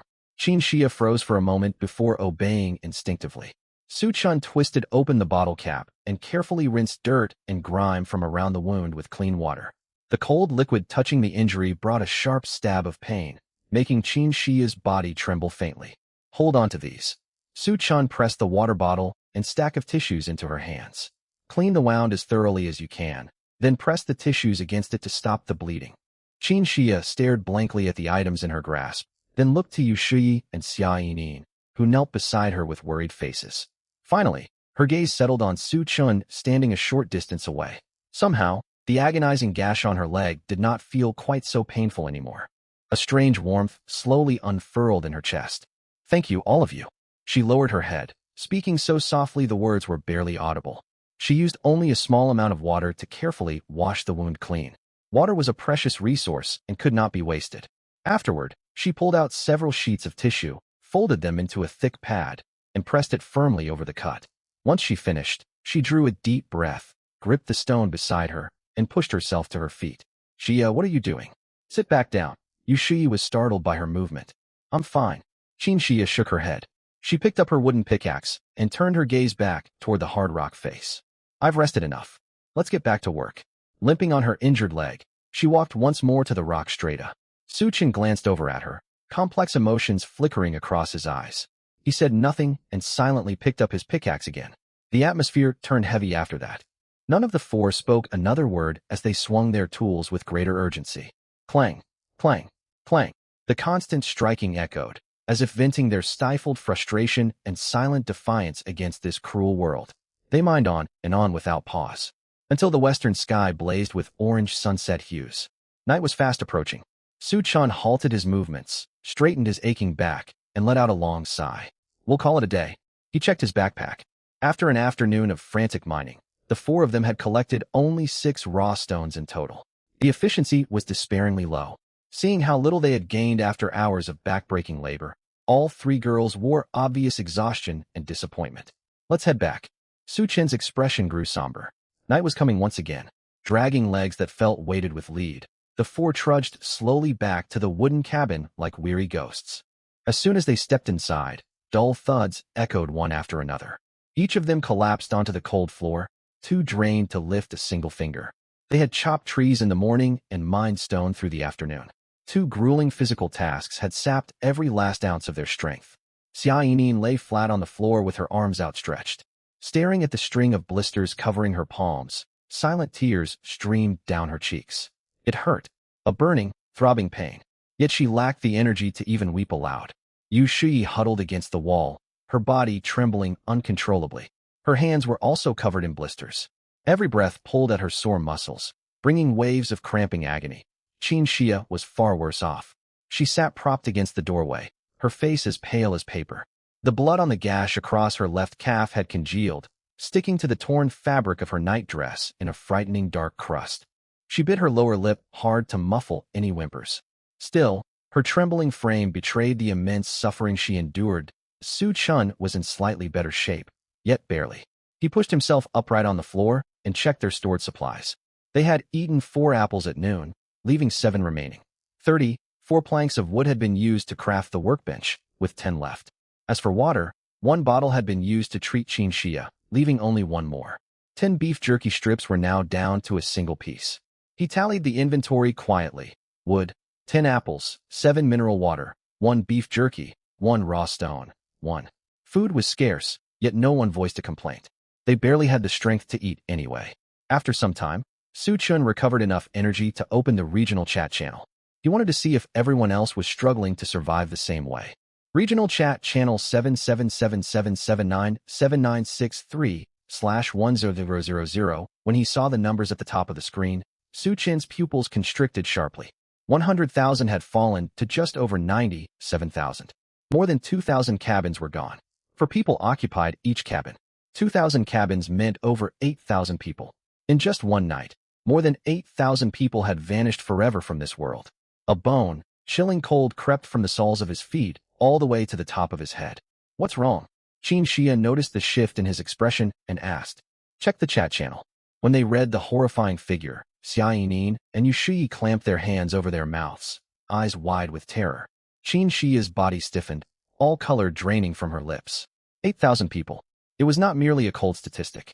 It represented 8,000 once living souls, 8,000 people dragged unwillingly into this brutal game just like them, erased without a trace in a single night. This was utterly horrific. The channel overflowed with desperate cries. Help me, cabin 08848. Does anyone have food? Please, I beg you, give me something to eat. I'll do anything. My roommates are all dead. I'm the only one left. I want to go home, cabin 12315. I can't take it anymore. I just want to go home. Let me out of here. Brother Long, cabin 09527. Useless lot. Pull yourselves together. What good is panicking? If you don't want to die, go cut trees and search for supplies. Zhang Xiu, cabin 03344. Does anyone have medicine? I'm injured. My wound looks infected. The pain is unbearable. I don't want to die. Medicine. Yu Shi's gaze drifted involuntarily to Qin Xia's wounded leg. Years of dance training and injuries had taught her how serious such a cut could become. She knew the consequences if it was not treated promptly. At best, it would leave a permanent scar. At worst, infection could lead to amputation or even death. Yu Shi took a deep breath and turned to Su Chun. Su Chun, can we trade some supplies for medicine? The moment she finished speaking, Xia Yinin nodded vigorously. Yes, exactly. Qin Xia lost so much blood. Look how pale she is. The young girl's eyes reddened, on the verge of crying. Before Su Chun could reply, a clear, calm voice cut in. We cannot. It was Qin Xia. She pushed against the floor to sit straighter. Her face remained drained of color, yet her gaze was resolute. We are a team, and teams follow rules. She swept her gaze over the group, her voice weak. These supplies were earned through all 4 of our hard work. They belong to everyone. We cannot expend resources the whole group depends on, just for my sake alone. But Qin Xia, your leg, Xia Yinin urged anxiously.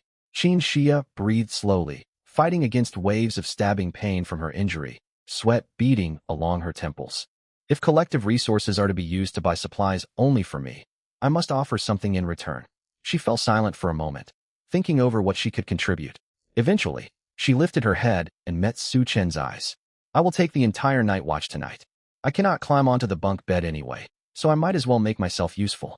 I know this is not equal to the value of the medicine, and I will make further amends later. Consider this my payment for trading for the medical supplies. Su Chen, you are the cabin leader. The decision is yours. Yu Shiyi and Xia Yinyin were stunned by her words. They looked at Qin Xia, filled not only with worry but also sincere admiration. Badly injured as she was, she thought not of what she could receive, but of what she could give. The normally aloof class beauty possessed incredible pride and fortitude beneath her exterior. Su Chen felt a surge of respect welling up inside him. He watched Qin Xia quietly. This woman had once again exceeded all his expectations. She was not a delicate flower hiding behind others, nor did she seek pity by playing up her vulnerability. She was like a snow lotus growing on a sheer cliff face, cold, solitary, yet blessed with astonishing resilience. Very well, we will do as you suggested. Su Chen nodded in agreement. Without further hesitation, he sent a message in the regional chat channel. Su Chen Cabin 10086, selling clean, soft tissue paper. Only accepting medical supplies in exchange, antiseptic, hemostatics, disinfectants, anything for treating wounds. Everyone here came from modern society. None could stand wiping themselves with stones or rough leaves. There was no running water to clean up afterward. Leaving filth on their skin would be agonizing for the whole day. Sure enough, the channel erupted the second his message appeared. I want to go home, cabin 12315. Holy hell. Tissue paper. Where did you get that, boss? Brother Long, cabin 09527. Is this real? Don't try to scam me. If you mess with me, I won't forget it. Zhang Xiu, cabin 03344. Boss. Look at me. I'm wounded. I'll trade my last half bottle of water for some medicine. Goo Goo Gaga, cabin 54384. I almost suffered terrible discomfort using leaves. You're a lifesaver, boss. Sheng Nyonyo, cabin 54321. I want the paper. I have a first aid kit. Message me privately. Su Chen's eyes lit up. He immediately opened a private chat with Sheng Nyonyo. Su Chen, cabin 10086. Hello. Sheng Nyonyo, cabin 54321. You actually have tissue paper? The other player's tone was filled with shock. Su Chen, cabin 10086. Cut to the chase. Name your price. I need a full set of supplies for treating external wounds. Sheng Nyonyo, cabin 54321. All right, you're straightforward. I have a compact first aid pack. It contains 1 bottle of medical alcohol, 1 bottle of iota 4, a pack of sterile cotton swabs, 1 roll of gauze, 1 roll of bandage, a pair of medical scissors, plus 3 ibuprofen painkillers. So many supplies. Su Chen's heart leapt with joy. Su Chen, cabin 10086. The goods are good. How much paper do you want? Sheng Nyonyo, cabin 54321. 200 sheets, not one less. These medicines can save multiple lives in an emergency. Su Chen, cabin 10086. 100 sheets. Take it or leave it. Plenty of people are waiting to make a deal. Su Chen spoke firmly. He knew he had to hold the upper hand in negotiations. Showing any hesitation would force him into a costly bargain. The other side stayed silent for a full minute. Su Chen began to worry he had pushed too hard. Sheng Nyonyo, cabin 54321. You drive a hard bargain. 150 sheets. I cannot go any lower. My roommates have been arguing nonstop over hygiene. Su Chen, cabin 10086. 120 sheets. Final offer. Sheng Nyonyo, cabin 54321. Sheng Nyonyo, cabin 54321. Sigh? Deal. System notice. Player Sheng Nyonyo requests a trade. You will give tissue paper times 120 and receive compact first aid pack times 1. Accept? Accept. Ding. Trade successful. A flash of light appeared, and a brand new white box materialized in Su Chen's hands. Su Chen set the white box on the ground and opened it to check the supplies. Everything matched what the other player had described. Inside the case, 1 bottle of medical alcohol, 1 bottle of iota 4, 1 pack of sterile cotton swabs, 1 roll of gauze, 1 roll of bandage, 3 ibuprofen painkillers, 1 pair of medical scissors. There was empty space inside the box, meaning the kit originally held more items that the trader had already taken for himself. That mattered little. Su Chen had gotten an excellent bargain. They originally possessed more than 1,000 sheets of tissue paper. Exchanging less than a tenth of that stock secured the vital medicine they urgently needed. They were incredibly fortunate. In this harsh world, injuries were inevitable. Survival would become far harder without basic medical supplies. Great. We have medicine now. Xia Yinin was the first to cheer at the sight of the bottles and containers, already imagining Qin Xia recovering. Don't celebrate too soon. Su Chen closed the first aid box and glanced at their swollen, blistered palms. Let's treat our hands first. Come over here. He twisted open the iodophor bottle, dipped a cotton swab in the liquid, and gestured for them to hold out their hands. The girls exchanged glances and lined up obediently. When the iodophor-soaked swab brushed across their burst blisters, sharp stinging pain made them wince, yet none cried out. They knew this discomfort paled in comparison to Qin Xia's leg injury. Soon, all of their hands were treated. Every eye then turned toward Qin Xia's alarming wound. Dried blood and torn fabric clung tightly together, leaving no clear way to begin treatment. How are we supposed to clean this? Yu Shi frowned deeply, feeling helpless as she stared at the injury. Maybe we should peel the cloth away first? Xia Yinin suggested tentatively. Just as everyone was at a loss, Xia Yinin suddenly seemed to think of something. Her eyes lit up, and she abruptly turned to look at Su Chen.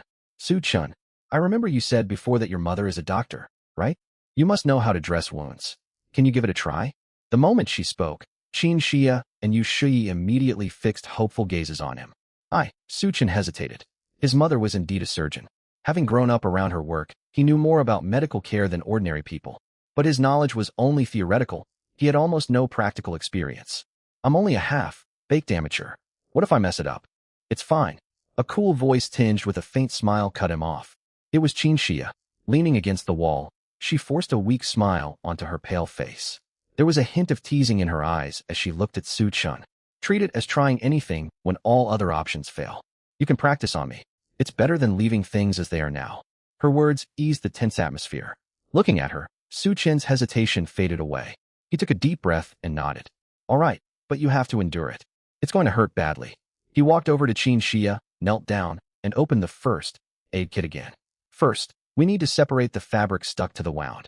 Using small scissors from the kit, Su Chen carefully cut away the nightgown fabric stained black with blood little by little.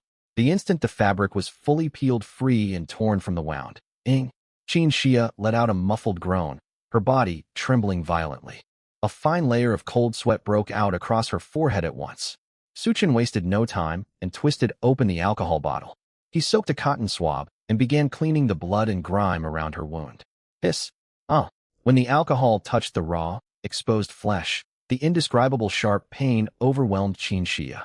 She could no longer hold back a suppressed cry, and her body instinctively tried to pull back. Hold her still, Su Chen called out without lifting his head. Yu Shi and Xia Yinin hurried forward, pressing Qin Xia's shoulders from either side. After disinfecting the wound, he started applying iodophor. His fingers inevitably brushed against Qin Xia's calf. It was a smooth, well-proportioned leg with graceful lines. The skin felt delicate and warm to the touch. The cut in the nightgown sat rather high, but Su Chen pushed distracting thoughts aside. Now was not the time to get distracted. He quickly refocused all his attention on treating the injury. Once the iodophor was applied, he covered the wound with gauze first. Then he picked up the bandage and wrapped it upward in loops starting from her ankle. Qin Xia froze, not daring to move an inch. She could clearly feel the tingling sensation left by Su Chen's warm fingers brushing over her skin. This feeling tangled with the throbbing pain of her wound, creating a strange, indescribable sensation. It was the first time anyone outside her family had touched her like this. Her cheeks flushed crimson, whether from pain or embarrassment. Finally, Su Chen tied the last knot. The bandaging was not professionally done, yet neat and secure. It's done. He let out a sigh of relief and stood up, noticing his back was soaked through with sweat. Qin Xia shifted her bandaged calf. It still hurt, but the burning agony had faded significantly. She glanced at the tidy bandages on her leg, then at sweat-drenched Su Chen, and spoke softly. Thank you, Su Chen. After tending to the wound, night fell quietly. Qin Xia did not forget her promise. She picked up the battery lamp and prepared to sit by the door. Wait, Su Chen called out to her. You're injured. Guarding the night alone is dangerous. What if you fall asleep? He paused and turned his gaze towards Xia Yinin, who looked faintly amused. We should have 2 people on watch. A faint smirk tugged at his lips as he looked at her. I remember someone still owes me 4 night shifts, don't they? What 4 night shifts? Xia Yinin flinched like a cat, whose tail had been stepped on. They're 4 separate guard duties. She corrected him angrily. yet her resolve crumbled in the face of his grin. Suchin nodded with a smile. Right. I'll claim one today. You keep watch with Qinxia. You can keep each other company. Huh? Claim one. That leaves 3. Xia Yinin held up her fingers to count, her mind turning into a muddle. Wait, no? Shouldn't it still be 3? She lifted her head to argue with Su Chun, only to find he had scrambled onto the bed and pulled the quilt over his head. Su Chun, you jerk. Get up and explain yourself. All she received in reply was steady, even breathing. In the end, Xia Yinin had no choice but to sit by the door with Qin Xia, seething. Night descended once more. Silence stretched outside, broken only by occasional gusts of wind. At first, both women forced themselves to stay alert, watching their surroundings carefully. But as time passed, drowsiness washed over them like a tide. To keep herself awake, Xia Yinin struck up a conversation. Qinjia, do you need to use the restroom? I can help you. We have plenty of tissue, don't hold it in. Not for now. Qinjia, do you think we'll ever get back? We will. We definitely will get back. Qinxia's answer remained firm. Sighing, Xia Yinin's eyes filled with confusion. Qinjia, it feels like everyone's changed. You've changed, Su Chen's changed, and Shui too. Back at school, you all acted so differently, but here, everything's shifted. I don't know how to put it. She hugged her knees and rested her head against the wall. Su Chen's changed the most. It's like he's become a completely different person. Qinxia fell silent for a moment. She stared at the soft glow from the battery lamp in her hands, her gaze distant. You're right. He's not the same anymore. At school, he was reliable, easygoing, always joking and bantering with us. There never seemed to be any distance between him and others. Xia Yinin nodded vigorously in agreement. Exactly. That's how it used to be. But now, Qinxia picked up her sentence. He's decisive, calm, and sometimes even a little ruthless. Yet every choice he makes turns out to be the right one. She thought of how forcefully Su Chun had pushed them to cut wood and mine stone, how he'd required everyone to hand over supplies. She also remembered how focused he had been while treating her wound. The cheerful young man she once knew had been forced to mature quickly into someone others could rely on. I suppose that's why he's the group leader, Qinxia murmured. The two chatted casually, and the night slipped away amid their quiet exchange. Fortunately, apart from strange howls echoing in the darkness, no monsters attacked that night. When the first ray of dawn seeped through the cracks in the wooden planks, everyone felt a surge of relief at surviving another night. Every muscle ached, but they had made it through another terrifying evening. It was the 3rd day. They had lived to see another sunrise. Yet when they looked at their dwindling supplies, their spirits sank. All their beef jerky, cookies, and drinking water had been completely used up. Should we pick supply information today? Su Chen looked at the 3 young women. Let's choose supplies. Qinxia spoke first, her voice weak. No matter what, fresh water is essential. At her words, Xia Yinin and Yu Shui nodded in agreement. Su Chen did not hesitate. He focused his mind on the supply intelligence option. You have selected supply intelligence. Loading intelligence this time. 3 lines of golden text appeared one after another. Intelligence 1. Roughly 700 meters southwest of the wooden house lies the entrance to an abandoned mine. A supply crate sits at the entrance containing high-quality tools. Intelligence 2. 800 meters due south of the wooden house, beside a marsh, there is a supply crate stocked with food and fresh water. Intelligence 3. 500 meters north of the wooden house, buried beneath a massive lightning-split dead tree, is a supply crate holding rare crafting materials. We got 3 pieces of intelligence this time. A smile spread across Su Chen's face. At his announcement, the atmosphere inside the wooden house brightened. Now that they had the information, they needed to decide who would venture out. For this trip, Qinxia stays to guard the house. Yu Shui and Xia Yinin come with me. Su Chen thought for a moment and announced. Qinxia nodded. In my current state, I'd only slow you down. Su Chen, can I stay and look after Qinxia? Xia Yinin's eyes lit up as she volunteered. I wouldn't be much help out there anyway. I can stay here to keep her company. I can assist her if she needs to get up for anything. Her reasoning made sense. Su Chen pondered briefly before turning to Xia Yinin. You may stay, but you aren't injured, so you have work to do. While Yu Shui and I are gone, take the axe and cut wood. At minimum, fell 1 tree. Ah, Xia Yinin pouted, but she did not refuse.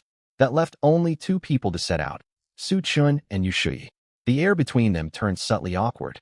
Compared to playful, talkative Xia Yinin and reserved yet warm Qinxia, Su Chun and Yu Shui had always kept each other at arm's length. At school, Yu Shui was the admired campus artist, skilled at hosting, dancing, and singing. She was never short of admirers. Su Chun, on the other hand, kept a low profile, tending to his own business after class. They had only exchanged brief words during class activities and almost never spoke privately. Now the two barely acquainted young people were heading out on a mission alone. Let's go. Su-chun broke the silence first, slinging a wooden pickaxe and shovel into his storage space. Yushi grabbed her tools and followed behind him with her head lowered. They walked out of the wooden house one after another. No words passed between them. An awkward silence hung thick in the air. Su-chun tried several times to start a conversation, yet no words came to mind. Talk about dancing? He knew nothing about it. Talk about singing? He could not carry a tune. So he walked silently ahead, following the directions from the intelligence. Yushi also appeared uneasy. She trailed behind, staring at her feet, lost in thought. Sensing the stifling atmosphere, she occasionally lifted her head to glance at Su-chun's broad back, only to lower her gaze again like a startled deer. The third marked location was closest, so they would head there first. The distance of several hundred meters was not far, yet it felt like an eternity to both of them. When the huge lightning split dead tree came into view, they both let out quiet sighs of relief. The terrain around the tree was rugged, covered in moss and slippery rocks. Be careful. The ground is slippery here, Su-chun warned, glancing back. Understood, Yushi had barely nodded when her foot slid on a patch of moss. She cried out, losing her balance and stumbling backward. Watch out. Su-chun's expression shifted. Acting purely on instinct, he lunged forward to catch her. He had aimed to grab her arm, but the angle and momentum left him no choice. His palm landed squarely against her chest beneath her gray short-sleeved sports top. Soft. That was the first thought flashing through Su-chun's mind. He could feel gentle warmth seeping through the thin fabric beneath his hand. Time seemed to grind to a halt. Yushi froze completely. Her eyes widened as she stared at the hand resting on her chest. Her face flushed rapidly from her neck all the way to the tips of her ears. I didn't mean that. Su-chun's mind snapped back to reality, and he pulled his hand away in an instant. Deprived of support, Yushi toppled backward once more. Careful, Su-chun called out again. This time he wrapped an arm around her waist to hold her upright. He held her close against him. Even after 2 days of hard work, she carried no unpleasant scent. Instead, he caught a faint, gentle natural fragrance belonging only to her. The two stood pressed tightly together in an awkward embrace. The air grew heavy with embarrassment. Tish, thank you. Yushi's voice was barely audible, her head bowed, too ashamed to look up. It's fine. Steady yourself. Su-chun's heart raced. He let go of her and stepped back to create a safe gap between them. Neither dared meet the other's eyes, and the awkwardness grew worse than before. Let's start looking for the crate. Su-chun cleared his throat and broke the suffocating quiet. Yushi nodded softly, keeping her head low. Su-chun circled around the dead tree and began digging with his wooden shovel. Yushi also picked up her shovel and dug vigorously, though her eyes kept drifting towards Su-chun out of the corner of her vision. She could not stop thinking about the unexpected touch earlier, and her cheeks grew warm again. No member of the opposite sex had ever touched her like this before. She never imagined the first time would happen under such strange circumstances. I found it. Su-chun's voice pulled her out of her thoughts. He dragged a slightly larger white crate out of the dug pit. When he opened the lid, both of them lit up. 10 cans of beef, 20 bottles of mineral water, a large pack of hardtack biscuits. There was also a brand new first aid kit and a big pack of alcohol wipes. Great news. Joy welled up in Su-chun. These supplies would tide them over their critical shortage. Thanks to the storage function, they did not need to rely on ordinary backpacks. The two quickly stowed all the goods away. On the way to their next destination, Yushi walked ahead. She hurried forward, likely hoping to avoid further awkwardness. Su-chun followed behind, forcing his gaze to stay fixed on the path ahead, pushing stray distracting thoughts aside. After roughly 10 minutes of walking, the vegetation thinned out and the air grew damp. A mix of aquatic plant and mud drifted on the breeze. They had arrived. As they moved forward, the mist lingering ahead slowly lifted. What came into view was a vast swamp. Murky black bog water was dotted with floating green duckweed. Bubbles surfaced from the water now and then, making gurgling sounds that lent the place an eerie atmosphere. The supply crate mentioned in the intelligence lay right beside the swamp. The two cautiously drew near and soon spotted a black metal crate hidden behind a cluster of waist-high reeds. This crate was smaller than the previous ones, its surface covered in mud stains and rust. Su-chun stepped forward, warily scanning his surroundings. After confirming there was no danger, he opened the crate. There was no food inside, only 2 items. On the right rested a pickaxe forged entirely from steel. Its sharp head glinted with cold metallic sheen. Next to it lay a shovel made of the same material. Name, iron pickaxe. Effect, greatly boosts mining efficiency. Name, iron shovel. Effect, greatly boosts excavation efficiency. Tools. Yushii's eyes lit up. Even without food, these two tools were, in some ways, even more valuable than provisions. The despair they had felt chipping away at rock with wooden pickaxes yesterday afternoon was still fresh in their minds. With these two implements, their work efficiency would multiply several times over. Excellent gear. A satisfied smile spread across Su Chen's face. Relying solely on his simple workbench, he could currently craft 5 types of pickaxes: wooden pickaxe, stone pickaxe, iron pickaxe, gold pickaxe, and alloy pickaxe. The alloy pickaxe boasted the best performance, while the iron and gold pickaxes formed the second tier. He had resigned himself to making do with a stone pickaxe, so discovering an iron pickaxe here was a pleasant surprise. He stowed the iron pickaxe and iron shovel into his inventory space. Let's head for the last location. Buoyed by the food from the first crate and the powerful tools from the second, both of them were in far better spirits. The awkward tension between them faded considerably. Yushii nodded. This time, she walked side by side with Su Chen, no longer deliberately keeping her distance as before. The path to the mine tunnel stretched farther ahead, over much rougher terrain. They had to climb several steep rocky slopes along the way. Careful! Su Chen clambered up onto a huge boulder first, then turned around and held out a hand to Yushii below. Yushii stared at his outstretched hand. After a moment's hesitation, she placed her slender palm in his. Su Chen's palm was broad and rough, brimming with strength. He gave a gentle tug and effortlessly pulled her up onto the rock.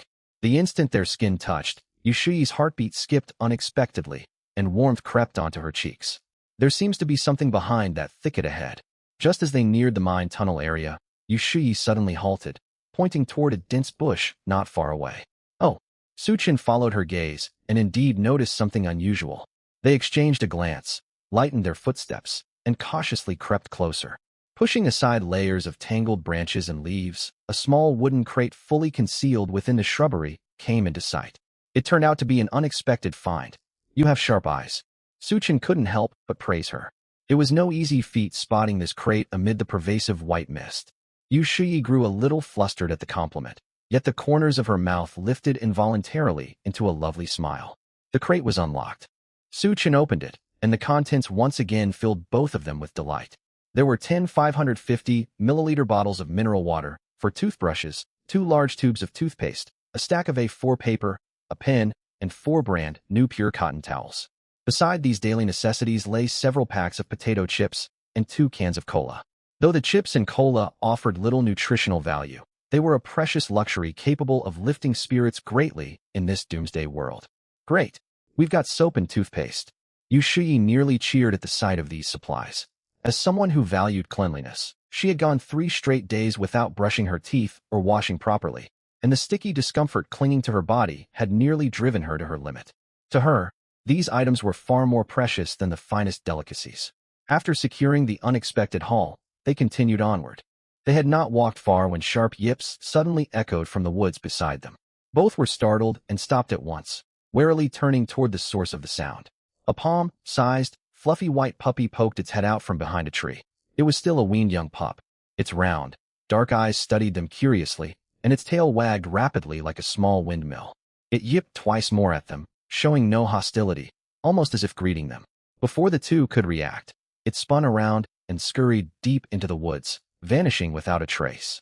The whole incident happened so quickly it felt like an illusion. A dog? How can there be an ordinary dog here? Yushii stared blankly at the direction where the puppy had disappeared, utterly astonished. Su Chen sank into deep thought. The monsters of this world included zombies and werewolves, creatures straight out of horror films. He had assumed nearly all living things on this planet had mutated. Yet the appearance of this puppy overturned his assumption. It looked like an ordinary pet dog, cute, small, and completely harmless. Did this mean normal ecosystems still existed somewhere in this world? Or perhaps, in regions they had yet to explore, there were other surviving humans, and even complete settlements? Su Chen realized his understanding of this world was merely the tip of the iceberg. Countless unknowns remained hidden behind the thick fog.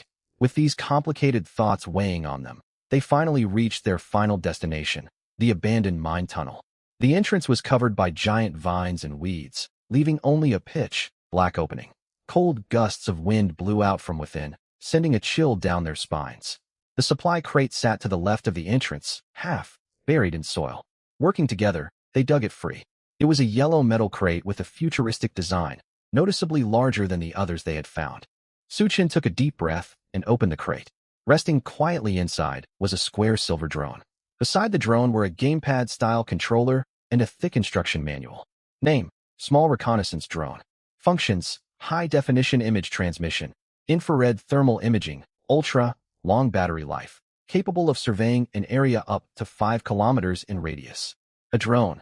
Suchin's heart skipped a beat, and ecstasy blazed in his eyes. This item was invaluable. His innate talent daily intelligence was powerful, yet it could only be used once a day. This drone, however, provided real-time reconnaissance over a wide area. Even shrouded by heavy fog, its infrared thermal imaging could pierce through the haze. It was practically a god's eye view. Without a doubt, this was their greatest gain of the day. Suchun carefully stowed the drone and controller into his inventory space, marking the end of their exploration mission. They returned home laden with plentiful supplies. The atmosphere along the way was warm and relaxed. They talked about the day's discoveries and their plans for the future. All earlier awkwardness had faded away completely. Shared adventure, tension, and joy experienced side by side had subtly drawn them closer to one another. Suchun, we really couldn't have done this without your talent. As they neared the wooden cabin, Yushui spoke sincerely. If it weren't for you, we would never be living with enough food and water right now. We're teammates. There's no need to be so formal. Suchin smiled. He glanced at the beautiful girl walking beside him. Sunlight filtered through gaps in the tree canopy and fell across her face, gilding her features. Perhaps sharing survival hardships with such a lovely companion was not such a bad thing after all. You're finally back? Xia Yinin caught sight of the two emerging from the mist and tossed her axe onto the ground in excitement with a dull thud. She hurried forward to greet them, bright with delight. Smudges of black dirt marked Xia Yinin's cheeks, and strands of hair clung damply to her forehead from sweat. She looked rather disheveled, but her large eyes sparkled. The cabin door swung open, and Qin Xia limped out, leaning on a makeshift wooden crutch. Thank goodness, you're safe. Her voice still sounded weak. We're back. Seeing the worried looks on the two girls' faces, warmth welled up in Suchin's heart. He met Yushui's gaze, and they both smiled. Though their outing had held minor twists and tense moments, the outcome was overwhelmingly encouraging. Come inside quickly. The four gathered within the cramped wooden cabin. The moment the door closed, it felt as if all danger and exhaustion were shut outside. A profound sense of safety and belonging settled over everyone. Let's sort through our haul first. As Suchun and Yushui pulled item after item out of their inventory spaces, Xia Yinin and Qin Xia's mouths fell open in shock. First, dozens of full bottles of mineral water were set down on the floor. Next came 10 heavy military beef cans, along with a large sack of compressed biscuits enough to feed 4 people for several meals. Wow, so much food and water. Xia Yinin stared at the pile of provisions and swallowed hard. Qin Xia was equally stunned. She had known they would return with ample supplies, but she never imagined there would be this much. It was nearly more than all the food they had collected over the past 2 days combined. Yet this was not everything. Yushui pulled out the supplies from the unexpectedly discovered wooden crate from her inventory. For brand, new toothbrushes, 2 large tubes of mint-scented toothpaste, 2 large bars of sulfur soap, and 4 soft pure cotton towels. At the sight of these goods, the 3 girls' eyes grew moist. For those who valued cleanliness, 3 days without proper washing and brushing had been an unbearable torment. There's cola too. Xia Yinin spotted the 2 carefully set aside cans of cola and packs of potato chips at once. She let out a joyful shout, barely able to contain her excitement. In this doomsday world, such high-calorie comfort food offered incomparable mental relief. We're not finished yet. Suchin smiled and brought out the most important finds of the day. First came the steel pickaxe and shovel, their surfaces shimmering with cold metallic luster. Iron pickaxes, real iron ones. Qin Xia recognized them immediately, her voice rising with emotion. The despair of hacking away at rock with wooden pickaxes was still fresh in her memory. She understood better than anyone how vital proper tools were. When Suchin finally laid out the futuristic silver drone and its controller, silence descended over the cabin. Is that a drone? Qin Xia's voice trembled slightly. That's right. Suchun held the drone out toward her. A small reconnaissance drone. It can survey an area 5 kilometers out, equipped with infrared thermal imaging. 5 kilometers, infrared thermal imaging. Qin Xia murmured to herself. Her sharp mind instantly grasped the strategic value of this device. Locating resources, avoiding threats, mapping terrain, the possibilities were endless. Whoa, this looks so cool, just like something from a sci-fi movie. Xia Yinin poked the drone's outer shell curiously. The cold metal texture drew a gasp of amazement from her. This is for me, Xia Yinin said a little sheepishly. She then took 13 pieces of timber out of her inventory and handed them to Su Chun. I only managed to cut down 2 trees. She stuck out her tongue. The wood is so tough, it wore me out. You've done great. Su Chun praised her sincerely. For a girl raised in comfort, gathering over a dozen pieces of timber was far beyond expectation. It proved she had not slacked off while the others ventured out, doing everything she could to contribute to the group. Team morale reached its peak at that moment. Everyone felt the joy of seeing their efforts rewarded and the value of fighting side by side as a collective. All right, let's adjust our task assignments now. After the brief moment of celebration, Su Chun guided the team back to focus. He handed the brand new drone, its controller, along with the stack of A4 paper and pen to Qin Xia. Qin Xia, your leg is injured, so skip strenuous work like logging and mining for now. You will be in charge of operating this drone. Qin Xia froze and instinctively wanted to decline. But Su Chen's next words left her no room to refuse. Your task is extremely important. I need you to master its controls as soon as possible and map out all terrain within 5 kilometers of our cabin. He looked at her with unwavering seriousness.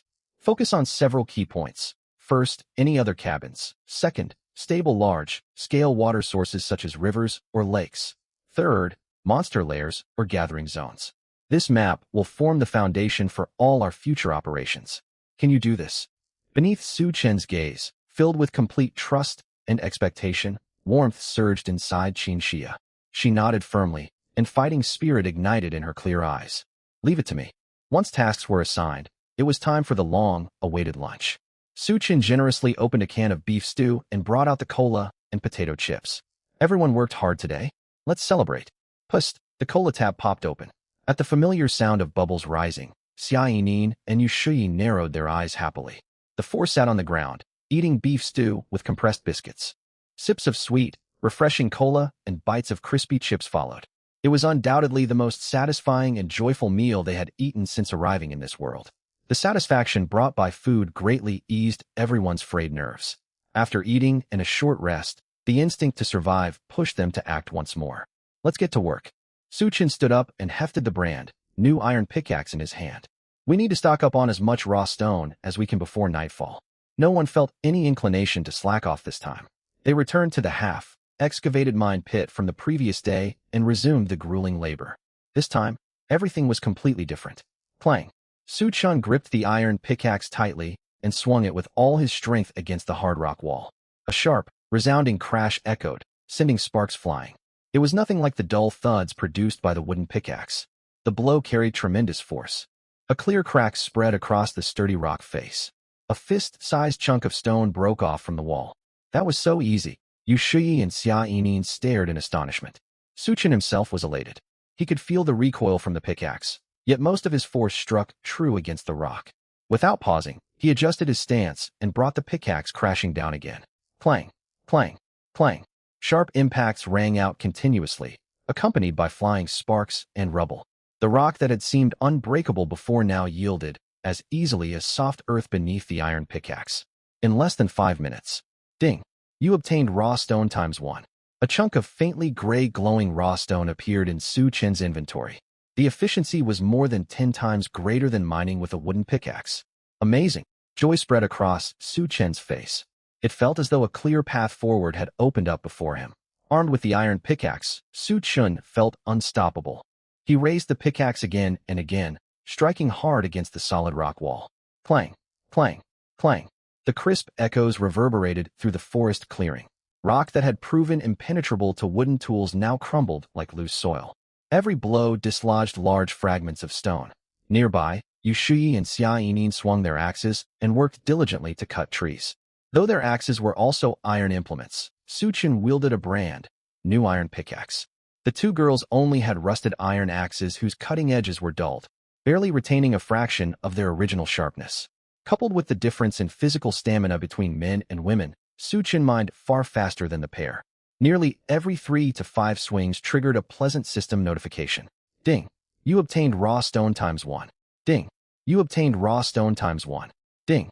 The constant stream of alerts sounded sweeter than any music to his ears. Su Chen fully immersed himself in the thrill of mining. He felt no fatigue, consumed by a single thought: mine. Mine even more. The muscles in his arms tensed, and sweat streamed down his cheeks, yet he paid it no mind. The number of raw stones in his inventory climbed rapidly, visible at a glance. 10 pieces, 15 pieces, 20 pieces. As he swung the pickaxe once more and knocked a basin-sized slab loose from the rock face, a brilliant golden light suddenly flared around his body. Ding. Congratulations, you have leveled up to LV.3. I leveled up? Su Chen paused mid-action as the familiar warm current washed over his body once again. He was surprised to find the aching soreness in his arms and lower back from hours of intense labor vanishing instantly. All weariness faded away. In its place surged a stronger sense of power filling every limb. He picked up a chunk of fallen rock and weighed it in his hand. The stone weighed dozens of gene, yet he could hold it easily with one hand. So leveling up has benefits like this. The boost from level 1 to 2 had been subtle, so he had not felt any tangible difference back then. Now he truly understood the advantages of leveling. Ecstasy surged through Su Chen. Mining can also grant experience points. It dawned on him only now. He just had not realized how much experience was required to advance from level 2 to level 3. It seemed leveling up from level 1 to level 2 required far more effort. He'd cut down countless trees and mined for ages, only just managing to level up. It looked as though leveling would grow increasingly difficult further down the line. As he pondered this, a new line of golden glowing text suddenly appeared before his eyes. Detected Warden has reached LV.3. Wooden house upgrade function unlocked. Right after that, a translucent panel visible only to him popped up automatically. Wooden house level 1. Area 40 square meters. Floors 1. Rooms 1. Materials required to upgrade to level 2. Wood times 200, raw stone times 100. A sturdier wooden house offers a safer living environment and expanded living space for everyone. Staring at the clear figures and text on the panel, Su Chen's breath quickened. Upgrade the wooden house. A stronger wooden shelter meant greater safety and more room to live. No longer would the 4 of them have to huddle inside this tiny, fragile hut, constantly fearing it might be breached by monsters at any moment. Everyone, stop what you're doing. Su Chen spun around abruptly and called out to Yushui and Xia Yinin, who were still laboring to chop trees. Huh? What's wrong, Su Chen? Did something happen? Xia Yinin jumped in fright, gripping her axe tightly and glancing around nervously. Yushui paused her work and looked at him in confusion. Great news. Hurry, come back to the wooden house with me. I've got something to announce. Without another word, he abandoned mining, grabbed his iron pickaxe, and sprinted toward the hut. Though thoroughly confused, the 2 girls could tell something significant had occurred, and they quickly followed after him. Bang! Su Chen shoved open the wooden house door, startling Qin Xia, who was operating the drone. What's going on? Is there danger? Qin Xia steadied herself against the wall and asked anxiously. Xia, put that aside for now. Everyone gather around. Su Chen herded the 3 girls to the center of the hut. Meeting their gazes, some tense, some confused, some curious, he took a deep breath to calm his excitement. We can upgrade our wooden house. He then activated his warden authority and shared the interface with the others. Absolute silence fell over the wooden house for 3 full seconds. The wooden house can be upgraded? Xia Yinin was the first to speak. Her eyes widened and her mouth hung open, overcome with disbelief. Wow, we're going to have a bigger place to live. The next second, the young girl hopped excitedly on the spot. She let out a cheer, then rushed over and threw her arms around Yushui, jumping up and down. Shui, did you see it? We can upgrade the house. We don't have to stay in this cramped hut anymore. Yushui was overwhelmed by this sudden wonderful surprise. I see it, I really see it. Even Qin Xia, usually calm and reserved, could no longer maintain her composure. From a safety perspective, their current hut offered barely any protection. A random monster could easily bash a hole through the walls. How could they rely on such fragile shelter? On top of that, they had to take turns keeping watch every night, leaving all of them severely sleep-deprived. They could endure it for a day or 2, but no one could keep this up long-term. We need 200 wood and 100 raw stones. How much do we have right now? Qin Xia quickly regained her composure and began tallying the required resources. I mined roughly 20 raw stones just now. As for wood, we're still far short. Su Chun stated the numbers promptly. Then what are we waiting for? Xia Yinin pulled away from Yushui, her face flushed with excitement. She dashed to the corner and picked up her axe. Everyone, let's work. For a bigger home. Let's go. Shouting her spirited battle cry, she bolted out of the wooden house, charging toward the nearest strange tree, brimming with motivation. This girl, Yushui, watched her energetic retreat with a mixture of amusement and exasperation, yet determination ignited in her eyes as well.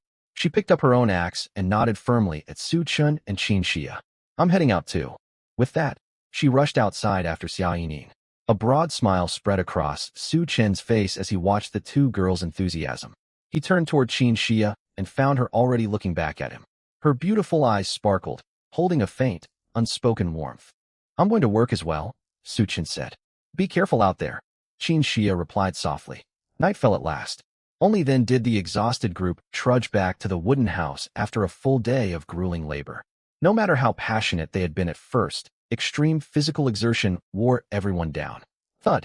Su Chen tossed the heavy iron pickaxe onto the ground and slumped down, gasping heavily. His arms felt almost too heavy to lift, and every breath burned his lungs. Yushui and Xia Yinin were in even worse shape. They leaned on one another to shuffle inside. Collapsing the instant they stepped through the doorway, too drained to move a single finger. Their pajamas, worn through days of constant tree, cutting and mining, were in tatters. Thin fabric had repeatedly soaked in sweat, scraped against rough bark and jagged rock. Yushui's gray short-sleeved pajama top darkened with perspiration, clinging closely to her frame. Her tight shorts were soaked through, outlining her figure clearly. Xia Yinin fared no better. Her cute cartoon, patterned pajamas were covered in dirt and grass scraps, with a long tear across the front of the top. Yet their disheveled state did nothing to diminish their charm. Their vulnerability and perseverance amid desperate survival lent them a striking, unique allure. Most distressing of all were their hands. Those delicate palms were swollen and covered in overlapping old and new blisters. Some blisters had burst, exposing raw pink skin beneath. The sight was hard to bear. Seeing their injuries, Qin Xia's heart ached. She struggled to her feet and fetched iodophor and cotton swabs from the first aid kit. Let me treat everyone's wounds. The girls said nothing, simply holding out their hands. When the iodophor-soaked swab brushed against broken blisters, the sharp stinging made both girls flinch and suck in sharp breaths, yet neither made a sound. They bit their lips and endured quietly. When it was Su Chen's turn, sympathy flickered across Qin Xia's face. There's no need to push yourselves this hard. Qin Xia carefully dressed everyone's hand wounds before briefly disinfecting her own leg. Once finished, a heavy silence hung inside the hut. A full day of labor had drained nearly all their energy. Qin Xia, did you spot any resources or dangers nearby? Su Chen lay back against the floor and asked her. I'm still not used to operating this drone. Well, I surveyed the area within 1 kilometer today. I drew this map. Qin Xia looked slightly embarrassed, then pulled a sheet of A4 paper out and handed it to Su Chen. As Su Chen examined it, Qin Xia explained. Within 1 kilometer of us, the landscape is mostly forest. Besides that, there are 2 streams 1 kilometer to the southeast. I also noticed signs of wildlife nearby. Qin Xia grew a little excited as she spoke. Ordinary animals, and there seemed to be quite a few of them. Animals. Xia Yinin perked up and turned toward Qin Xia. That's right. So I suspect this place is far more complex than we initially thought. Su Chen and Yushui exchanged glances and nodded. They had suspected as much. Su Chen glanced at the dozens of bottles of mineral water stacked in the corner, thought for a moment, and spoke. Everyone worked incredibly hard today. Our water supply is still sufficient. Let's take out 2 bottles so everyone can wash their faces and wipe themselves down. He paused and added, consider it a reward. At those words, the 3 girls' weary eyes lit up once more. Really, can we? Joy tinged Yushui's voice, still unable to believe it. Of course. Great. I feel so grimy. Xia Yinin cheered immediately. Su Chen took out 4 towels and unscrewed 2 550-milliliter bottles of mineral water. For girls who valued cleanliness, washing with fresh water was a greater comfort than having meat to eat. They carefully portioned the water, dampened their towels, and gently wiped their faces, necks, and arms. Cool water washing away sweat and dust brought a refreshing sensation that made them sigh with relief. Genuine smiles returned to their faces. Su Chen cared less about washing up, but welcomed the chance to clean off as well. After freshening up, Everyone's spirits lifted noticeably. All right, let's tally up what we gathered today. Suchin clapped his hands to steer the conversation back to their priorities. I mined 53 raw stones on my own, he reported first. Wow, that's so many, Xia Yinin exclaimed. The two of us cut down 11 trees this afternoon and gathered 78 wood, Yu Shuyi said, sounding a little discouraged. That's excellent work. Suchin nodded, holding back any criticism of their low efficiency. He knew full well that considering their physical strength and flimsy axes, they had pushed themselves to achieve that amount. Qin Xia shared the total count. Adding our leftover stock, we now have 141 units of wood and 93 raw stones. They still lacked enough resources for the upgrade, 200 wood and 100 raw stones. Wood was especially in short supply. It looks like we have to keep working tomorrow, Xia Yinin's shoulders drooped. The thought of repeating today's exhausting labor made every muscle ache just thinking about it. Let's check the regional chat channel first. Ignoring her comment, Suchin opened the long, neglected channel. The chat channel for Zone 77777 was nothing like the chaotic, boastful space it had been on the first day. The population had fallen from 97,000 to 94,000 survivors. Zhang Dashan Hut 88438. Does anyone have food? Please, I'll trade my axe for something to eat. I'm starving. Love Not Yet Come Hut 29931. Anyone have water? I beg for a sip. I haven't drunk anything for 3 days. I'm dying of thirst. Invincible Tyrannosaurus Warrior, Hut 65432. Quit whining. I'm starving too. Where the hell can we find food in this place? Chen Erga Hut 73456. My roommate. He left to look for food today and hasn't come back. Should I go search for him? Wang Meili Hut 19876. Don't go. Whatever you do, don't leave. My hutmate went out and never returned. The outside is far too dangerous. Message after message painted a bleak picture. As Xia Yinin and Yu Shuyi read the desperate posts, their faces paled. They finally understood deeply how fortunate they were. To have food, drinking water, even cola and crisps, and clean water to wash with was a luxury most survivors could only dream of. If not for Suchin, they would be just like the people in the chat. They would be wasting away amid hunger and despair. Gratitude and quiet reliance filled their gazes as they looked towards Suchin. Suchin skimmed the messages quickly. He could not blame the other survivors for their desperation. Food and water were essential to survive in this strange world. Yet where could most people obtain supplies? If not for the intel granted by his special talent, he would have struggled to locate the well-hidden supply crates. He had also been lucky enough to avoid dangerous encounters on every trip outside. That was the only reason he could secure a relatively stable life for their group. As for everyone else, the outcome was easy to imagine. Suchin selected the message input box, thought briefly, and typed out a line. Suchin Hut 10086. Trade open. 20 units of wood for one 550 milliliters bottle of mineral water. Large stock available. First come, first served. Only accepting wood. Message me privately. Zhang Dashan Hut 88438. Holy cow. Water.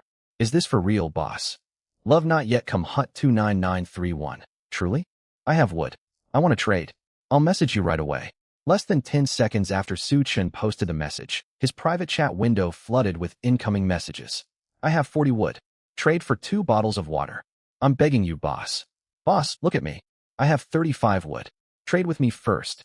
I'm dying of thirst. Boss, can you lower the price? 15 wood for 1 bottle. Suchin ignored all bargaining requests and quickly sorted through private offers. He picked one survivor who offered 40 wood and sent a trade request. System notice. Trade successful with player Fufufu Hut 82738.